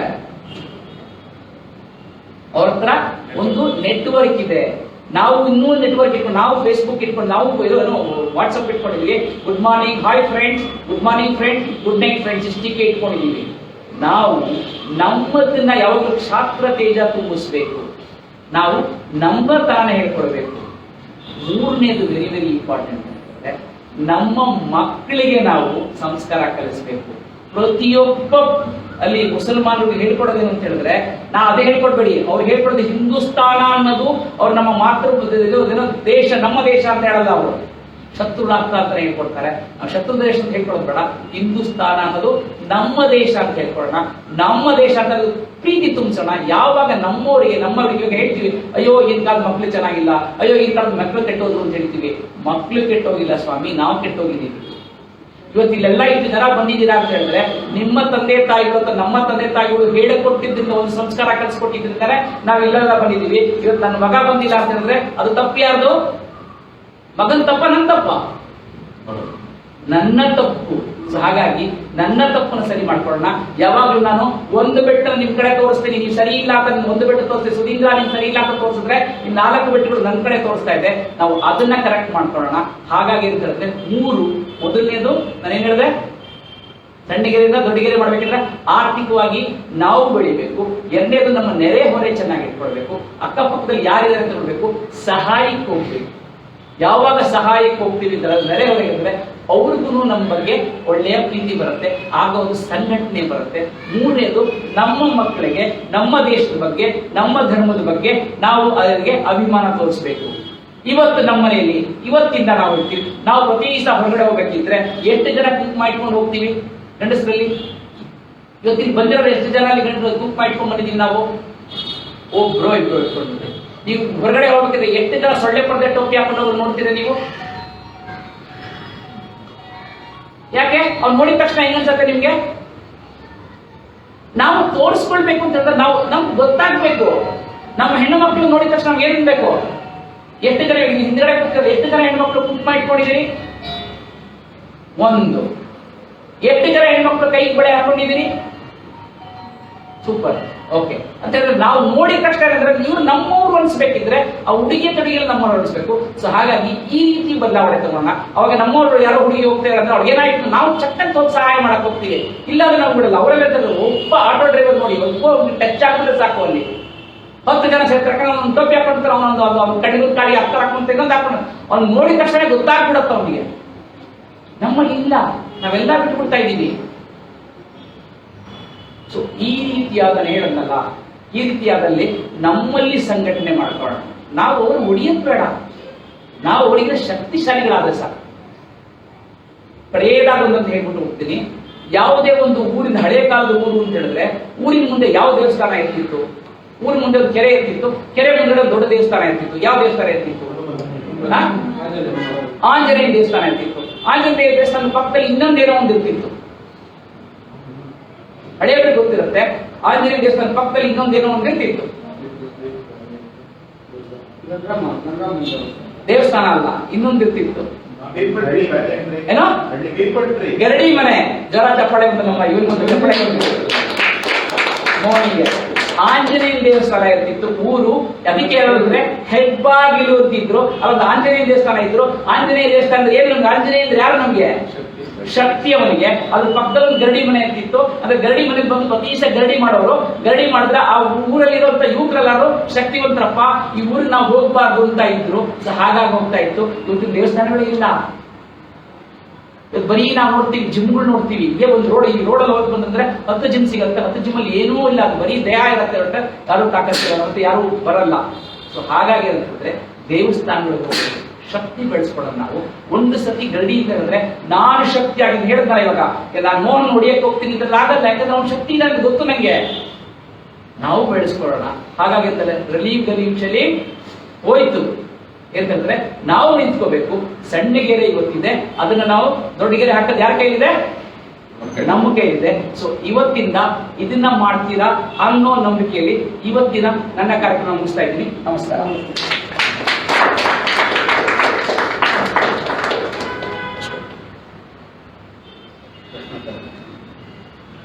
ಯಾರಾದ್ರು ಪ್ರಶ್ನೆಗಳಿದ್ರೆ ಇವತ್ತಿನ ವಿಷಯದ ಬಗ್ಗೆ ಪ್ರಶ್ನೆಗಳನ್ನ ಕೇಳಬಹುದು. ನಮಸ್ಕಾರ. ನಮ್ಮ ಅಂಗಡಿ ಬಂದು ಹರಿಶ್ಚಂದ್ರ ಹತ್ರ ಇರೋದು ಟೈಲ್ಸ್. ಅಲ್ಲಿ ಲೇಬರ್ ಎಲ್ಲ ಮುಸ್ಲಿಮ್ಸ್, ಮತ್ತೆ ಯಾರು ಎಲ್ಲ ರೋಹಿಂಗ್ಯಾಸ್ ಇರೋದು. ಒಂದು ಪಟ್ಟಿನೇ ಮಾಡಿ ನಮ್ಮ ಶ್ರೀಧರ್ಜಿ ಕೊಟ್ಟಿದ್ದೆ ವ್ಯವಸ್ಥಾಪಕ. ಅಲ್ಲೇನಂದ್ರೆ ಎಲ್ಲ ಒಂದು ಯೂನಿಟಿ ಇದೆ. ಅದು ಎಲ್ಲಿಂದ ಬರ್ತಾರೋ ಗೊತ್ತಿಲ್ಲ. ಕಲ್ಕತ್ತಾದಲ್ಲಿ ಎಲ್ಲ ಸಿಗುತ್ತೆ ಅವ್ರಿಗೆ. ಆಧಾರ್ ಕಾರ್ಡ್ ಇದೆ, ಬರ್ತ್ ಸರ್ಟಿಫಿಕೇಟ್ ಇದೆ, ಎಲ್ಲ ಸಿಗುತ್ತೆ. ಎಲ್ಲ ಕರ್ಕೊಂಡೋಗಿ 15 ದಿನ ಅಲ್ಲಿ ಒಂದು ಮದ್ರಸ ಇದೆ, ಅಲ್ಲಿ ಒಳಗಡೆ ಇರ್ತಾರೆ. ಯಾಕಂದ್ರೆ ನಾನು ಒಂದು ಹುಡುಗನ ಸೇರಿಸ್ಕೊಂಡೆ ಟೆಂಪರವರಿ. ಅವನು ಏನೇನು ಇನ್ಫಾರ್ಮೇಶನ್ ತಗೋಬೇಕು ಅಂತ 15 ದಿನ ಅಲ್ಲಿ ಇದ್ಮೇಲೆ ಇಂಡಿಯಾದಲ್ಲಿ ಹೆಂಗಿರ್ಬೇಕು ಏನು ಎಲ್ಲ ಹೇಳಿ ಅವ್ರಿಗೆ. ಅವನೊಂದು ಏಜೆಂಟ್ ಇದ್ದಾರೆ, ಲೇಬರ್ ಆಗಿ ಕಳಿಸ್ಬಿಡ್ತಾರೆ. 20,000 ಜನ ಏಜೆಂಟ್. ನಿಜ, ನೀವ್ ಹೇಳ್ತಾ ಇರೋದು ನಿಜ. ಅದಕ್ಕೋಸ್ಕರ ನಾವೇನ್ ಮಾಡ್ಬೇಕು? ಮೈನಾರಿಟಿ ಫಂಡ್, ಯುನೆಸ್ಕೋ ಫಂಡ್ ಎಲ್ಲ ಸಿಗುತ್ತೆ. ಹೌದು, ನೀವ್ ಏನ್ ಹೇಳಿದ್ರೆ ಕರ್ಕೊಂಬಂದು ಅವ್ರು ಅದನ್ನೇ ಹೇಳ್ತಾ ಇರೋದು. ಅವ್ರು ಏನ್ ಮಾಡೋದು ಅಂತ ಹೇಳಿದ್ರೆ, ಇವತ್ತಿನ ದಿವಸ 540 ನಮ್ದು ಎಷ್ಟು ಸಂಸದರದ್ದು ಇರೋದು? ಒಟ್ಟು 540 ಸಂಸದರಿರೋದು. 540 ಸಂಸದರಲ್ಲಿ 100ಕ್ಕೂ ಹೆಚ್ಚು ಮುಸಲ್ಮಾನರು ಸಂಸದರಿದ್ದಾರೆ. ಯಾವಾಗ ಅವರು ಜಾಸ್ತಿ ಆಗ್ತಾರೋ ಅವ್ರು ಅದಕ್ಕೋಸ್ಕರ ಅವ್ರು ಜಾಸ್ತಿ ಅವರು ಅದೇನೆ ಮಾಡ್ತಾ ಇರೋದು. ಯಾವಾಗ ಏನ್ ಮಾಡ್ತಾ ಇದಾರೆ ಅಂತ ಹೇಳಿದ್ರೆ, ಒಂದು ಗೆರೆನ ಅವರು ದೊಡ್ಡ ಗೆರೆ ಮಾಡ್ಕೊಳ್ತಾ ಇದ್ದಾರೆ, ವೋಟ್ ಬ್ಯಾಂಕ್ ಮಾಡ್ಕೊಳ್ತಾ ಇದ್ದಾರೆ. ನಾವು ಏನ್ ಮಾಡ್ಬೇಕು ಅಂತ ಹೇಳಿದ್ರೆ, ನಾವು ಇವತ್ತೊಂದು ಅದಕ್ಕೊಂದು ಸುಂದರವಾದ ಒಂದು ವಾಟ್ಸಪ್ ಅಲ್ಲಿ ನೋಡಿರ್ಬೇಕು. ಯಾವ ಒಂದು ಕ್ಯಾಂಟೀನ್ ಅಲ್ಲಿ, ಅದೊಂದು ಸ್ಕೂಲಲ್ಲಿ ಒಂದು ಕ್ಯಾಂಟೀನ್ ಇರುತ್ತಂತೆ. ಕ್ಯಾಂಟೀನ್ ಪ್ರತಿ ದಿವಸ ಉಪ್ಪಿಟ್ಟು ಮಾಡ್ತಾ ಇರ್ತಾರಂತೆ. ಅದರಲ್ಲಿ ಒಂದು 180 ಜನ ಹುಡುಗರು, 20 ಜನ ಸುಮ್ಮನೆ ಇರ್ತಾರ, 30 ಜನ ಹುಡುಗರು ಇರ್ತಾರೆ. 30 ಜನ ಹುಡುಗರು ಹೇಳ್ತಾರೆ ನನಗೆ ಉಪ್ಪಿಟ್ಟು ಇಷ್ಟ ಇಲ್ಲ ಅಂತ ಹೇಳ್ತಾರೆ. ಉಪ್ಪಿಟ್ಟು ಇಷ್ಟ ಇಲ್ಲ ಅಂತ ಹೇಳಿದಾಗ ಒಂದು 50 ಜನ ಹುಡುಗರು, 50 ಜನ ನನಗೆ ಉಪ್ಪಿಟ್ಟು ಇಷ್ಟ, ಏನ್ ಮಾಡ್ಬೋದು, ಒಂದು ಓಟ್ ಹಾಕೋಣ ಅಂತ ಹೇಳ್ತಾರೆ. ಓಟ್ ಹಾಕೋಣ ಅಂತ ಹೇಳಿದಾಗ 30 ಜನ ಹುಡುಗರು ಉಪ್ಪಿಟ್ಟು ಬೇಕು ಅಂತ ಹೇಳ್ತಾರಂತೆ, ಇನ್ನೊರು 10 ಜನ ಹುಡುಗರು ನನಗೆ ಕೇಸರಿ ಬಾತ್ ಬೇಕು, ಇನ್ನೊಬ್ಬರು ಪಲಾವ್ ಬೇಕು, ಪೂರಿ ಬೇಕು, ಅದ್ ಬೇಕು ಇದ್ ಬೇಕು ಅಂತ ಹೇಳ್ತಾರೆ. ಕಡೆಗೆ ಏನಾಗುತ್ತೆ ಅಂತಂದ್ರೆ ಒಟ್ಟು ಓಟ್ ಲೆಕ್ಕ ಹಾಕಿದಾಗ 30 ಜನ ಉಪ್ಪಿಟ್ಟು ಬೇಕು ಅಂತ ಇರ್ತಾರೆ, ಮಿಕ್ಕಿದಲ್ಲಿ ಏನಾಗಿರುತ್ತೆ ಅಂದ್ರೆ ಬೇರೆ ಬೇರೆ ತಿಂಡಿಗಳಿಗೆ ಹಾಕಿರ್ತಾರೆ. ಸೊ ಅದೇ ರೀತಿ ನಾವೇನಂತ ಹೇಳಿದ್ರೆ ಅವರು 30 ಜನ ಇಲ್ಲಿ ಅಂತ ಹೇಳಿದ್ರೆ ಒಂದೇ ಪಕ್ಷಕ್ಕೆ ಓಟ್ ಹಾಕ್ತಾ ಇದ್ದಾರೆ. ಸೊ ಹಾಗಾಗಿ ಅವರು ಬೆಳೀತಿದ್ದಾರೆ, ನಾವು ಅದನ್ನ ಬದಲಾಯಿಸಬೇಕು. ನಾನು ಯಾವುದೇ ಪಕ್ಷಕ್ಕೆ ಬಂದಿಲ್ಲ, ನಾನು ಹೇಳ್ತಾ ಇದ್ದೀನಿ, ನಿಮ್ಗೆ ಅರ್ಥ ಆಗುತ್ತೆ, ಅದನ್ನ ಮಾಡಬೇಕಾಗುತ್ತೆ. ಕೊನೆ ಒಂದು ಪ್ರಶ್ನೆ ಯಾರಾದ್ರು ಸಾಮಾನ್ಯವಾಗಿ ಆರ್ಥಿಕವಾಗಿ ಬೆಳಿಬೇಕು ಅಂತಂದ್ರೆ ಇವತ್ತು ಸಂಖ್ಯೆಗಳು ಜಾಸ್ತಿ ಆಗಬೇಕು. ನಮ್ಮ ಋಷಿಮುನಿಗಳು ಸಾಧುಕಂಬರ ಅವೆಲ್ಲ ಹೇಳ್ತಾ ಇದ್ದಾರೆ ಸಂಖ್ಯೆ ಅಂತ. ಹಿಂದೂಗಳಿಗೆ ಏನಾಗಿದೆ, ಒಂದು ಲೈಫ್ ಲೀಡ್ ಮಾಡಕ್ಕೆ ದೊಡ್ಡ ಚಾಲೆಂಜ್ ಆಗ್ಬಿಟ್ಟಿದೆ ಇವತ್ತು. Education system lakhs of rupees, hospital ಹೋದ್ರೆ ಲ್ಯಾಕ್ಸ್ ಆಫ್ ರುಪೀಸ್. ಏನ್ ನಮ್ಮ ಮಠ ಮಂದಿರಗಳಿದೆ ಆಲ್ ಓವರ್ ಕರ್ನಾಟಕದಲ್ಲಿ ಸಿದ್ಧಗಂಗಾ ಮಠದ ತರ ಫ್ರೀ ಎಜುಕೇಶನ್ ಅಥವಾ ನಾಮಿನಲ್ ಫೀಸ್, ಹಾಸ್ಪಿಟಲ್ ಸರ್ವಿಸ್ ಅಥವಾ ಸ್ಕಿಲ್ ಡೆವಲಪ್ಮೆಂಟ್, ಈ ತರದೆಲ್ಲ ನಮ್ಗೆ ಸರ್ವೈವಲ್ ಆಗ್ಬೋದು ಅಂದ್ರೆ ಅವಾಗ ಅವನು ಧರ್ಮದ ಯಾಕೆಂದ್ರೆ ವಿವೇಕಾನಂದ ಹೇಳಿದ್ದಾರೆ ಅಸ್ತವಾಗಿ ಆಧ್ಯಾತ್ಮ ಸೇರಲ್ಲ ಅನ್ನನೇ ಆಗ್ಬೇಕು ಅಂತ. ಹಾಗಾಗಿ ಇವತ್ತಿನ ಜನರೇಷನ್ ಎಜುಕೇಶನ್, ಹಾಸ್ಪಿಟಲೈಸ್, ಅವ್ನ ಕೆಲಸ ಕಾರ್ಯ ಇದಕ್ಕೆ ಬಹಳಷ್ಟು ಒತ್ತಡಗಳಾಗಿರೋದ್ರಿಂದ ಧರ್ಮದಿಂದ ವಿಮುಖರಾಗ್ತಿದಾರ ಅಂತ ಅನ್ಸುತ್ತೆ. ಆ ದೃಷ್ಟಿಯಿಂದ ಈ ಕಡೆ ದೃಷ್ಟಿಗೆ ಸ್ವಲ್ಪ ಹೆಚ್ಚು ಅನುಕೂಲಗಳಾದಾಗ ಬೇರೆಗಳು ಗಟ್ಟಿ ಆಗ್ಬೋದಾ? ನಿಜವಾಗಿ ನೀವು ಹೇಳಿದ್ದೊಂದು ಪ್ರಶ್ನೆ ತುಂಬಾ ಚೆನ್ನಾಗಿರೋ ಪ್ರಶ್ನೆ ಕೇಳ್ತೀರಿ. ನಾನು ಬರ್ಬೇಕು ಇದನ್ನ ಹೇಳಬೇಕು ಅನ್ಕೊಂಡಿದ್ದೆ, ಒಳ್ಳೆಯದು ಜ್ಞಾಪಿಸಿದ್ರಿ. ಏನಂತ ಹೇಳಿದ್ರೆ ಹೌದು, ನಮ್ಮಲ್ಲಿ ನಾವು ಇವತ್ತಿನ ದಿವಸ ಒಂದು ಮಗು ನಾವೇನ್ ಹೇಳಿದ್ರೆ ಆರ್ಥಿಕ ಮುಂಚೆ ಅಂತ ಹೇಳಿದ್ರೆ ನಾನು ಚಿಕ್ಕದಿರಬೇಕಿದ್ರೆ 3 ಇತ್ತು ಜನ ಫ್ಯಾಮಿಲಿ ಪ್ಲಾನಿಂಗ್ ಇರಲಿಲ್ಲ. ಅದಾದ್ಮೇಲೆ ಫ್ಯಾಮಿಲಿ ಪ್ಲಾನಿಂಗ್ ಬಂತು. ಫ್ಯಾಮಿಲಿ ಪ್ಲಾನಿಂಗ್ ಬಂದ್ಮೇಲೆ ಅಂತ ಹೇಳಿದ್ರೆ ಅವಾಗಂದ್ರೆ ಒಂದಿರಲ್ಲಿ ಇದು 3 ಜನ ಮಕ್ಳು ಇರ್ಲಿ ಅಂತ ಹೇಳ್ತಿತ್ತು. ಮುಂಚೆ ಇದ್ರೆ ಮಕ್ಕಳಿರಲ್ಲವ ಮನೆ ತುಂಬಾ ಅಂತಿತ್ತು, ಆಮೇಲೆ 3 ಇರ್ತಿತ್ತು, ಆಮೇಲೆ ಹೆಣ್ಣಾಗಲಿ ಗಂಡಾಗಲಿ ಮಕ್ಕಳೆರಡೇ ಇರಲಿ ಅಂತ ಬಂತು, ಆಮೇಲೆ ನಾವಿಬ್ಬರು ನಮಗೊಬ್ಬರು ಅಂತ ಬಂತು. ಇವಾಗ ಏನಂತಂದ್ರೆ ನಾವಿಬ್ಬರು ನಮಗೇಕೆ ಮತ್ತೊಬ್ಬರು ಅಂತ ಬಂದಿದೆ ಅಲ್ವಾ? ಈ ತರ ಬಂದಿರುತ್ತೆ. ನೀವು ಹೇಳಿದ್ ಕರೆಕ್ಟ್. ಯಾಕಂದ್ರೆ ಒಬ್ಬರಿಗೆ ಸಾಕದ್ ಕಷ್ಟ ಆಗ್ತಿದೆ, ಇದಕ್ಕೆ ಸಾಕದ್ ಕಷ್ಟ ಆಗ್ತಿದೆ ಅಂತಂದ್ರೆ ಯಾಕೆ ಸಾಕದ್ ಕಷ್ಟ ಆಗ್ತಾ ಇದೆ ಅಂತಂದ್ರೆ ನಮ್ಮ ಇದೆಯಲ್ಲ ಏನೋ ಕಮೋಡಿಟಿ ಇದೆಯಲ್ಲ ಅದನ್ನ ದೊಡ್ಡ ಮಾಡ್ಕೊಳ್ತಾ ಇದೀವಿ ನಾವು. ಇವತ್ತಿನ ದಿವಸ ನನ್ನ ದೊಡ್ಡ ಮಗಳು ಹುಟ್ಟಿದಾಗ ಇವಾಗ 22 ವರ್ಷ, ಅವಳು ಮೊದಲನೇ ಮಗಳು ಹುಟ್ಟಿದಾಗ ಅವಳಿಗೆ ನಾನು 9,000 ರೂಪಾಯಿ ನಾನು ಅವಳಿಗೆ ಕೊಟ್ಟಿದ್ದು 5,000 ರೂಪಾಯಿ ಅವಳಿಗೆ ಇದು ಹಾಸ್ಪಿಟಲ್ ಬಿದ್ದು. ನನ್ನ ಮಗ ಹುಟ್ಟಿದ ಇವಾಗ 18 ವರ್ಷ, ಅವನಿಗೆ ನಾನು ಕೊಟ್ಟಿದ್ದು 7,000 ರೂಪಾಯಿ ಕೊಟ್ಟಿದ್ದು ನಾನು. ಅಂದ್ರೆ 5,000 ರೂಪಾಯಿ 7,000 ರೂಪಾಯಿ 3 ವರ್ಷದಲ್ಲಿ 7,000 ರೂಪಾಯಿ ಕೊಟ್ಟೆ ಏನೋ ಸರಿ ನಾರ್ಮಲ್ ಡೆಲಿವರಿಗೆ. ಇವತ್ತು ಒಂದು ನಾರ್ಮಲ್ ಡೆಲಿವರಿ ಮಾಡಿಸ್ಕೊಡ್ಬೇಕು ಅಂತಂದ್ರೆ ಮಾಮೂಲಿ ನರ್ಸಿಂಗ್ ಹೋಮ್ಗಳಿಗೆ ಹೋಗಲ್ಲ, ನೀವು Cloud9 ಹೋಗ್ತೀರಿ, ಆನ್ಲೈನ್ ಹೋಗ್ತೀರಿ, ಇಲ್ಲಿಗೆ ಹೋಗ್ತೀರಿ. ಅಲ್ಲಿಗೆ ಹೋದಾಗ ಹೇಳಿದ್ರೆ ಅಲ್ಲಿ 1.5 ಲಕ್ಷ 2 ಲಕ್ಷ ಪ್ಯಾಕೇಜ್ಗಳು ಹೋಗ್ತಾರೆ. ಅಲ್ಲಿ ಹೆರಿಗೆ ಮಾಡ್ಕೊಳ್ತಾ ಇರೋರಿಗೆ ಅಲ್ಲಿ ಟಿವಿ ಬೇಗ ಹಾಕ್ಬೇಕು ಸ್ವಾಮಿಯಲ್ಲಿ ಅದ್ರಲ್ಲಿ ಕೊಡ್ತಾರಲ್ಲ, ಟಿವಿ AC ಕೇಳ್ತಾರ ಅವರು. ಹೆರಿಗೆ ನೋವಿರುತ್ತೆ, ಹೆಣ್ಮಕ್ಳಿಗೆ ಗೊತ್ತಿರುತ್ತೆ ಅವ್ರಿಗೆ ಸುಸೂತ್ರವಾಗಿ ಮಾಡಬೇಕು. ಮತ್ತೆ ಎಲ್ಲ ಅಂತ ಹೇಳಿದ್ರೆ ಸುಸೂತ್ರವಾಗಿ ಆಗುವಂಥದ್ದನ್ನೇ ಹೆರಿಗೆ ಮಾಡ್ತಿರೋದ್ರಿಂದ ಸೊ ನಾವು ಮೊದಲು ನಮ್ಮ ತನಾನ ಬದಲಾಯಿಸ್ಕೊಂಡಾಗ ಅವಾಗ ಆಗುತ್ತೆ. ಮತ್ತೆ ಇನ್ನೊಂದೇನಾಗುತ್ತೆ, ಶಿಕ್ಷಣದಲ್ಲಿ ಹೊಡ್ತಾನೆ ನಾವು ನನ್ನ ಮಕ್ಕಳನ್ನ ಇಂಜಿನಿಯರೇ ಆಗ್ಬೇಕು, ನನ್ನ ಮಕ್ಕಳನ್ನ ಡಾಕ್ಟರ್ ಆಗ್ಬೇಕು ಅಂತ ಹೋದಾಗ್ಲೇನೆ ಅದು ಬಿಟ್ಟು ಸುಮಾರಿದೆ. ಸ್ಕಿಲ್ ಡೆವಲಪ್ಮೆಂಟ್ ಅಂತ ಹೇಳಿದ್ರಿ, ಸ್ಕಿಲ್ ಡೆವಲಪ್ಮೆಂಟ್ ಅಲ್ಲಿ ಎಷ್ಟೊಂದಿದೆ. ನೀವು ಇವತ್ತು SSLC ಆದ್ಮೇಲೆ ನೀವು ಯಾವ್ದಾನ SSLC ಮಕ್ಕಳನ್ನ ಕೇಳಿ ನೀವು ಫಸ್ಟ್ ಏನಾಗಬೇಕು, ಡಾಕ್ಟರ್ ಆಗ್ಬೇಕು, ಇಂಜಿನಿಯರ್ ಆಗ್ಬಿಡ್ತಾರೆ, ಸೈನಿಕ್ ಸೇರ್ಬೇಕು ಅಂತ ಎಲ್ಲ ಹೇಳ್ತಾರಾ? ಅಥವಾ ಇವತ್ತು ನೀವು ಇಷ್ಟು ಜನ ಇದ್ದಾರಲ್ಲ, ಎಷ್ಟು ಜನದಲ್ಲಿ ಜಮೀನ್ ಇತ್ತಲ್ಲ, ಯಾರು ಜಮೀನ್ ಮಾಡ್ಕೊಂಡು ಹೋಗ್ತಿದ್ದಾರೆ, ಎಷ್ಟು ಜನ ಬೆಂಗಳೂರಿಂದ ಬಿಟ್ಟು ಇಲ್ಲಿ ಬಂದಿದ್ದಾರೆ, ಬೇರೆ ಊರು ಬಿಟ್ಟು ಬಂದಿದ್ದಾರೆ. ಇವತ್ತು ನನಗೆ ಜಮೀನ್ ಇಲ್ಲ, ನಾನು ಇಲ್ಲೇ ಉಳ್ಕೋಬೇಕು. ನಾವು ಮುಂದೆ ಹೇಳೋದಂತ ಹೇಳಿದ್ರೆ ನಾವು ಎಲ್ಲಿವರೆಗೂ ಹೋಗ್ಬಿಟ್ಟಿದೀವಿ ಅಂದ್ರೆ ಕೂಲಿ ಮಾಡ್ತೀವಿ ನಾವು. ಆದ್ರೆ ಅಲ್ಲಿ ಕೂಲಿ ಜಮೀನ್ದಾರ ಆಗಿದ್ರೆ ಅವನು ಕೂಲಿ ಕೊಡ್ತಾನ, ಅವನೇ ಜಮೀನ್ದಾರ ಆಗ್ತಾನೆ, ಅದನ್ನ ಬಿಟ್ಬಿಟ್ಟಿದೀವಿ. ಇಲ್ಲಿ ಬಂದು ನಾವು ಕೂಲಿ ಮಾಡಕ್ ಹೋಗ್ಬಿಡ್ತೀವಿ. ಯಾಕಂದ್ರೆ ನಮಗೆ ಫ್ಯಾಷನ್ ಬೇಕು. ಮಾಲ್ ಅಲ್ಲಿ ಕೆಲಸ ಮಾಡುವಂತ ಮಾಡ್ತಾರೆ ಹುಡುಗರು ನೋಡಿ, ಅವ್ನು ಹೋಗಿ ಮಾತಾಡ್ಸಿ ನೋಡಿ, ಅವ್ನು ಖಂಡಿತವಾಗ್ಲೂ ಅವ್ರೆಲ್ಲರ ಹತ್ರನು 5 ಎಕರೆ 10 ಎಕರೆ ಜಮೀನು ಇರುತ್ತೆ, ಅವ್ನು ಮಾಡಕ್ಕಾಗೋದಿಲ್ಲ. ಯಾಕೆ ಇಲ್ಲೇ ನನ್ನ ಮುಂದೆನೆ ನಾನು ಇವಾಗ ಹೆಸರು ಇಡ್ತಾ ಇದ್ದೀನಿ, ನನ್ನ ಮುಂದೆನೆ ಮೋಹನ ನಿಂತಿದ್ದಾನೆ. ಮೋಹನ ಅವ್ರ ಅಣ್ಣ ತಮ್ಮಂದ್ರು 3 ಜನ ಕೂತ್ಕೊಂಡು ಅವ್ರ ಊರಲ್ಲಿ ಇದತ್ರ ಏನೋ ಇದ್ರ ಹತ್ರ ಯಾವುದು ಸಿರಾ ಹತ್ರ ಕೂತ್ಕೊಂಡು ಸಾವಯವವಾಗಿ ಬೆಳೆದ್ರು. ಸೊ ಬೆಳೆದಾಗ ನಾನೇ ಕೂತ್ಕೊಂಡು ಅವರಿಗೆ ಸಾವಯವ ಸಂತೆಯಲ್ಲಿ ಮಾಡಿಸ್ಕೊಟ್ಟಿದ್ದೀನಿ. ಸುಮಾರು 200-500 ಕೆಜಿ 500 ಕೆಜಿ ಟೊಮೆಟೊ ಮಾಡ್ಕೊಟ್ಟಿದ್ದೀನಿ. ಮಾಡ್ಕೊಟ್ಟು ಇಲ್ವ ಇಲ್ಲಿ ಆಯ್ತೋ ಇಲ್ವೋ ಇಲ್ಲಿ ನಿಮ್ಮ ಪಕ್ಕದಲ್ಲೇ ಕೂತ್ಕೊಂಡಿದ್ದಾನೆ, ನಿಮ್ಮ ಪಕ್ಕದಲ್ಲೇ ಕೂತಿದ್ದಾನೆ. ಲೈವ್ ಎಕ್ಸಾಂಪಲ್ ಕೊಡ್ತಾ ಇದ್ದೀನಿ. ಸೊ ಹಾಗಾಗಿ ಅಂತ ಹೇಳಿದ್ರೆ ನಾನು ಹೇಳಿದ್ನಲ್ಲ, ಗೆರೆ ಎಳೆಯೋದಿಕ್ಕೆ ಯಾರು ಎಳಿಬೇಕು? ಗೆರೆ ನಾವೇ ಎಳಿಬೇಕು. ಲಿಂಕನ್ ಹೇಳದ ಅಂತ ಇವ್ರು ಹೇಳದಂತಾರೆ, ಕೆರೆ ಅಂದ್ರೆ ದೇಶಕ್ಕಾಗಿ ದೇಶ ನನಗೇನು ಮಾಡಿತ್ತು ಅಂತ ಕೇಳಬೇಡ, ನಾನು ದೇಶಕ್ಕೆ ಏನು ಮಾಡಿದೆ ಅಂತ ಕೇಳೋದ. ಸೊ ಹಾಗೇನೆ ನಾವಂತಂದ್ರೆ ಸರ್ಕಾರ ಕೊಟ್ಟಿಲ್ಲ, ಅದು ಕೊಟ್ಟಿಲ್ಲ, ಇದು ಕೊಟ್ಟಿಲ್ಲ, ಬಿಟ್ಬಿಡಿ ಸ್ವಾಮಿ. ಸರ್ಕಾರ ಕೊಡ್ಬೇಕು ಅಂತ ಹೇಳಿದ್ರೆ ಸರ್ಕಾರ ಬದಲಾಯಿಸೋ ತಾಕತ್ತು ನಮ್ಮ ಇಲ್ಲಿದೆ. ಅವ್ರು ಹೇಳಿದ್ರಲ್ಲ ಅಲ್ಲಿ ಸರ್ಕಾರ ಬದಲಾಯಿಸೋ ತಾಕತ್ತೆ ಇದೆಲ್ಲ, ಬದಲಾಯಿಸಿ. ಯಾರಿಗೆ ನೀವು ಕೊಡ್ಬೇಕಿದ್ರೆ ಅವ್ರಿಗೆ ಇವಾಗ ಏನಂತ ಹೇಳಿದ್ರೆ ಯಾರಿಗೋ ಒಬ್ಬರಿಗೆ ನೀವು ಕೊಡ್ತಾ ಇದ್ರೆ ಇವ್ ನಮಗೆ ಕೊಟ್ಟೆ ಕೊಡ್ತಾನೆ ಅನ್ಕೊಂಡ್ಬಿಡ್ತಾರೆ. ಬೇಡ ಕೊಡೋದಂದ್ರೆ ಬಿಟ್ಟಾಕ್ಸಿ ಬೇರೆಯವ್ರನ್ನ ಕಳಿಸಿ. ಇವತ್ತು ನೋಡಿ ಎಲ್ಲರೂ ನಮ್ಮ ಪತ್ರ ತಗೊಳ್ತಾರೆ, ನಾವು ಏನೇ ಮಾಡೋದು ತಗೊಳ್ತಾರೆ ಅಂತಿದ್ರು. ಹಲಾಲ್ ಸರ್ಟಿಫಿಕೇಟ್ ಏನೇ ಮಾಡೋದು ತಗೊಳ್ತೀವಿ ಅಂದ್ರು. ಇವತ್ತು ನಾವು ಹಲಾಲ್ ಮಾಡೋದು ಎಷ್ಟು ಬದಲಾಯಿತು. ಇವಾಗ ಯಾರು ಒಂದು ಕಾಲ್ ಕಟ್ಕೊಂಡು ಬೇಜಾರು ಶ್ರೀಲಂತ ಕಾಲ್ ಕಟ್ಕೊಂಡಿದ್ದು ನಾವು ಕಟ್ಕೊಂಡು ಅವ್ರು ಕಟ್ಕೊಂಡು. ಸೊ ಹಾಗಾಗಿ ಅಂತಂದ್ರೆ ನಮ್ಮಲ್ಲಿ ಶಕ್ತಿ ಇದೆ, ನಾವು ಅದನ್ನ ಪ್ರಕಟಣೆ ಮಾಡಬೇಕು, ನಾವು ಒಗ್ಗಟ್ಟಾಗಬೇಕು. Hope I answered your question. ಅಲ್ಲೇ ಪಕ್ಕದಲ್ಲೇ ಇದ್ದಾನೆ ನಿಮ್ಗೆ ಎಕ್ಸಾಂಪಲ್. ಸಾರನ್ ಬೆಳಿ, ನೀವು ಶ್ರೀಕಂಠ ಅಂತ ಹೇಳಿ ಸಾರನ್ ಬೆಳಿ. ನಿಮ್ ಪ್ರಶ್ನೆ ಕೇಳಿ. ನಿಮ್ ಪ್ರಶ್ನೆ ಕೇಳಿ. ಈಗ ನೀವು ಪಂಡಿತರ ಬಗ್ಗೆ ಹೇಳಿದ್ರಿ, ಕಾಶ್ಮೀರ ಅನಿಸುತ್ತೆ ಇನ್ನೊಂದು ಜನಾಂಗ ಡೋಗ್ರಾಗಿ ಪ್ರಜೆ ಬಗ್ಗೆ ರೆಫರೆನ್ಸ್ ಬರಲಿಲ್ಲ. ಅಲ್ಲ, ಒಟ್ಟು ಹಿಂದೂಗಳದ್ದು ಎಲ್ಲಾನು ಇದೆ.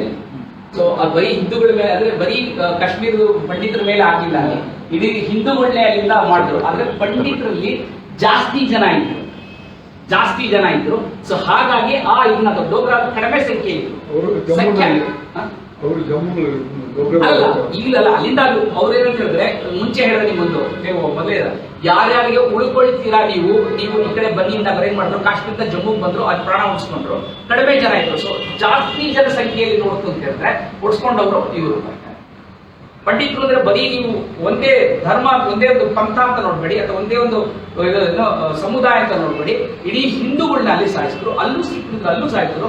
ಅದಕ್ಕೆ ನಿಮ್ಗೆ ಸೂಕ್ಷ್ಮವಾಗಿ 3 ಎತ್ಕೊಂಡೆ, 3 ವಿಧ ಧರ್ಮ ತಗೊಂಡೆ. ಸೊ ಎಲ್ಲಾರು 2ರಲ್ಲಿ ಧರ್ಮ ತಗೊಂಡಾಗ 2ರಲ್ಲಿ ಧರ್ಮ, ಇನ್ನೊಂದು ಪಕ್ಷ.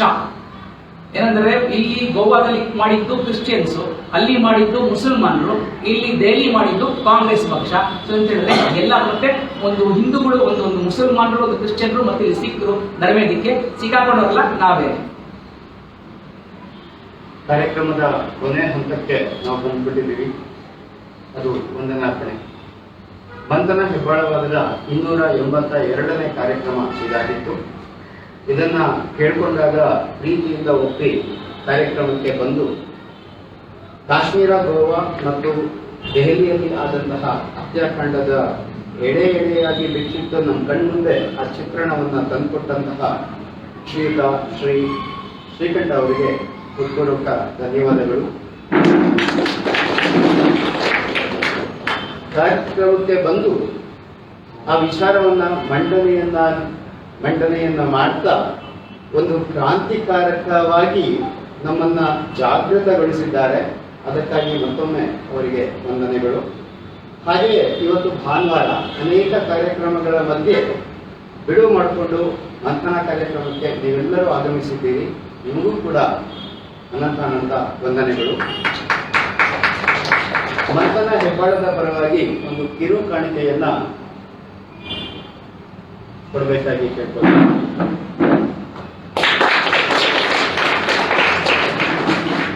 ಖಂಡಿತವಾಗಿಯೂ ಮಂಥನ ರೋಮಾಂಚನವಾಗಿತ್ತು. ಧನ್ಯವಾದಗಳು. ಸುಧೀಂದ್ರ ಇಲ್ಲಿ ಕರೆದಾಗ ನಾವು ಹೇಳಿದ್ರೆ, ಸುಧೀಂದ್ರ ಮಂಥನ ಯಾವಾಗಲೂ ಇಡೀ ನಮ್ಮ ರಾಜ್ಯದ ಒಂದು ಮಂಥನಕ್ಕೆ ಆರ್ಟಿ ನಗರ ಮಂಥನ ಇದೆಯಲ್ಲ, ಅದೊಂದು ಬೆಂಚ್ ಮಾರ್ಕ್. 20 ವರ್ಷ ನಡ್ಕೊಂಡು ಹೋಗಿದೆ. ಇವತ್ತು 282ನೇದು. ಇದನ್ನ ನೋಡಿ ನಾವು ಮಾಡಿದ್ವಿ. ನವಿಲ್ ನೋಡಿ ಕೆಂಪು ತಾಕ್ನಿಯಂತೆ ಅಂತ ಒಂದು ಗಾದೆ ಇದೆ. ಅಂದ್ರೆ ನಾವು ಮಾಡಬೇಕು ಅಂತ ಮಾಡಿದ್ವಿ. ಸುಮಾರು 12, 14, 16, 20 ಇದು ಬಂತು, ಏನು ಕೊರೋನಾ ಬಂತು, ಅಲ್ಲಿ ನಿಲ್ಸ್ಕೊಂಡ್ಬಿಟ್ವಿ.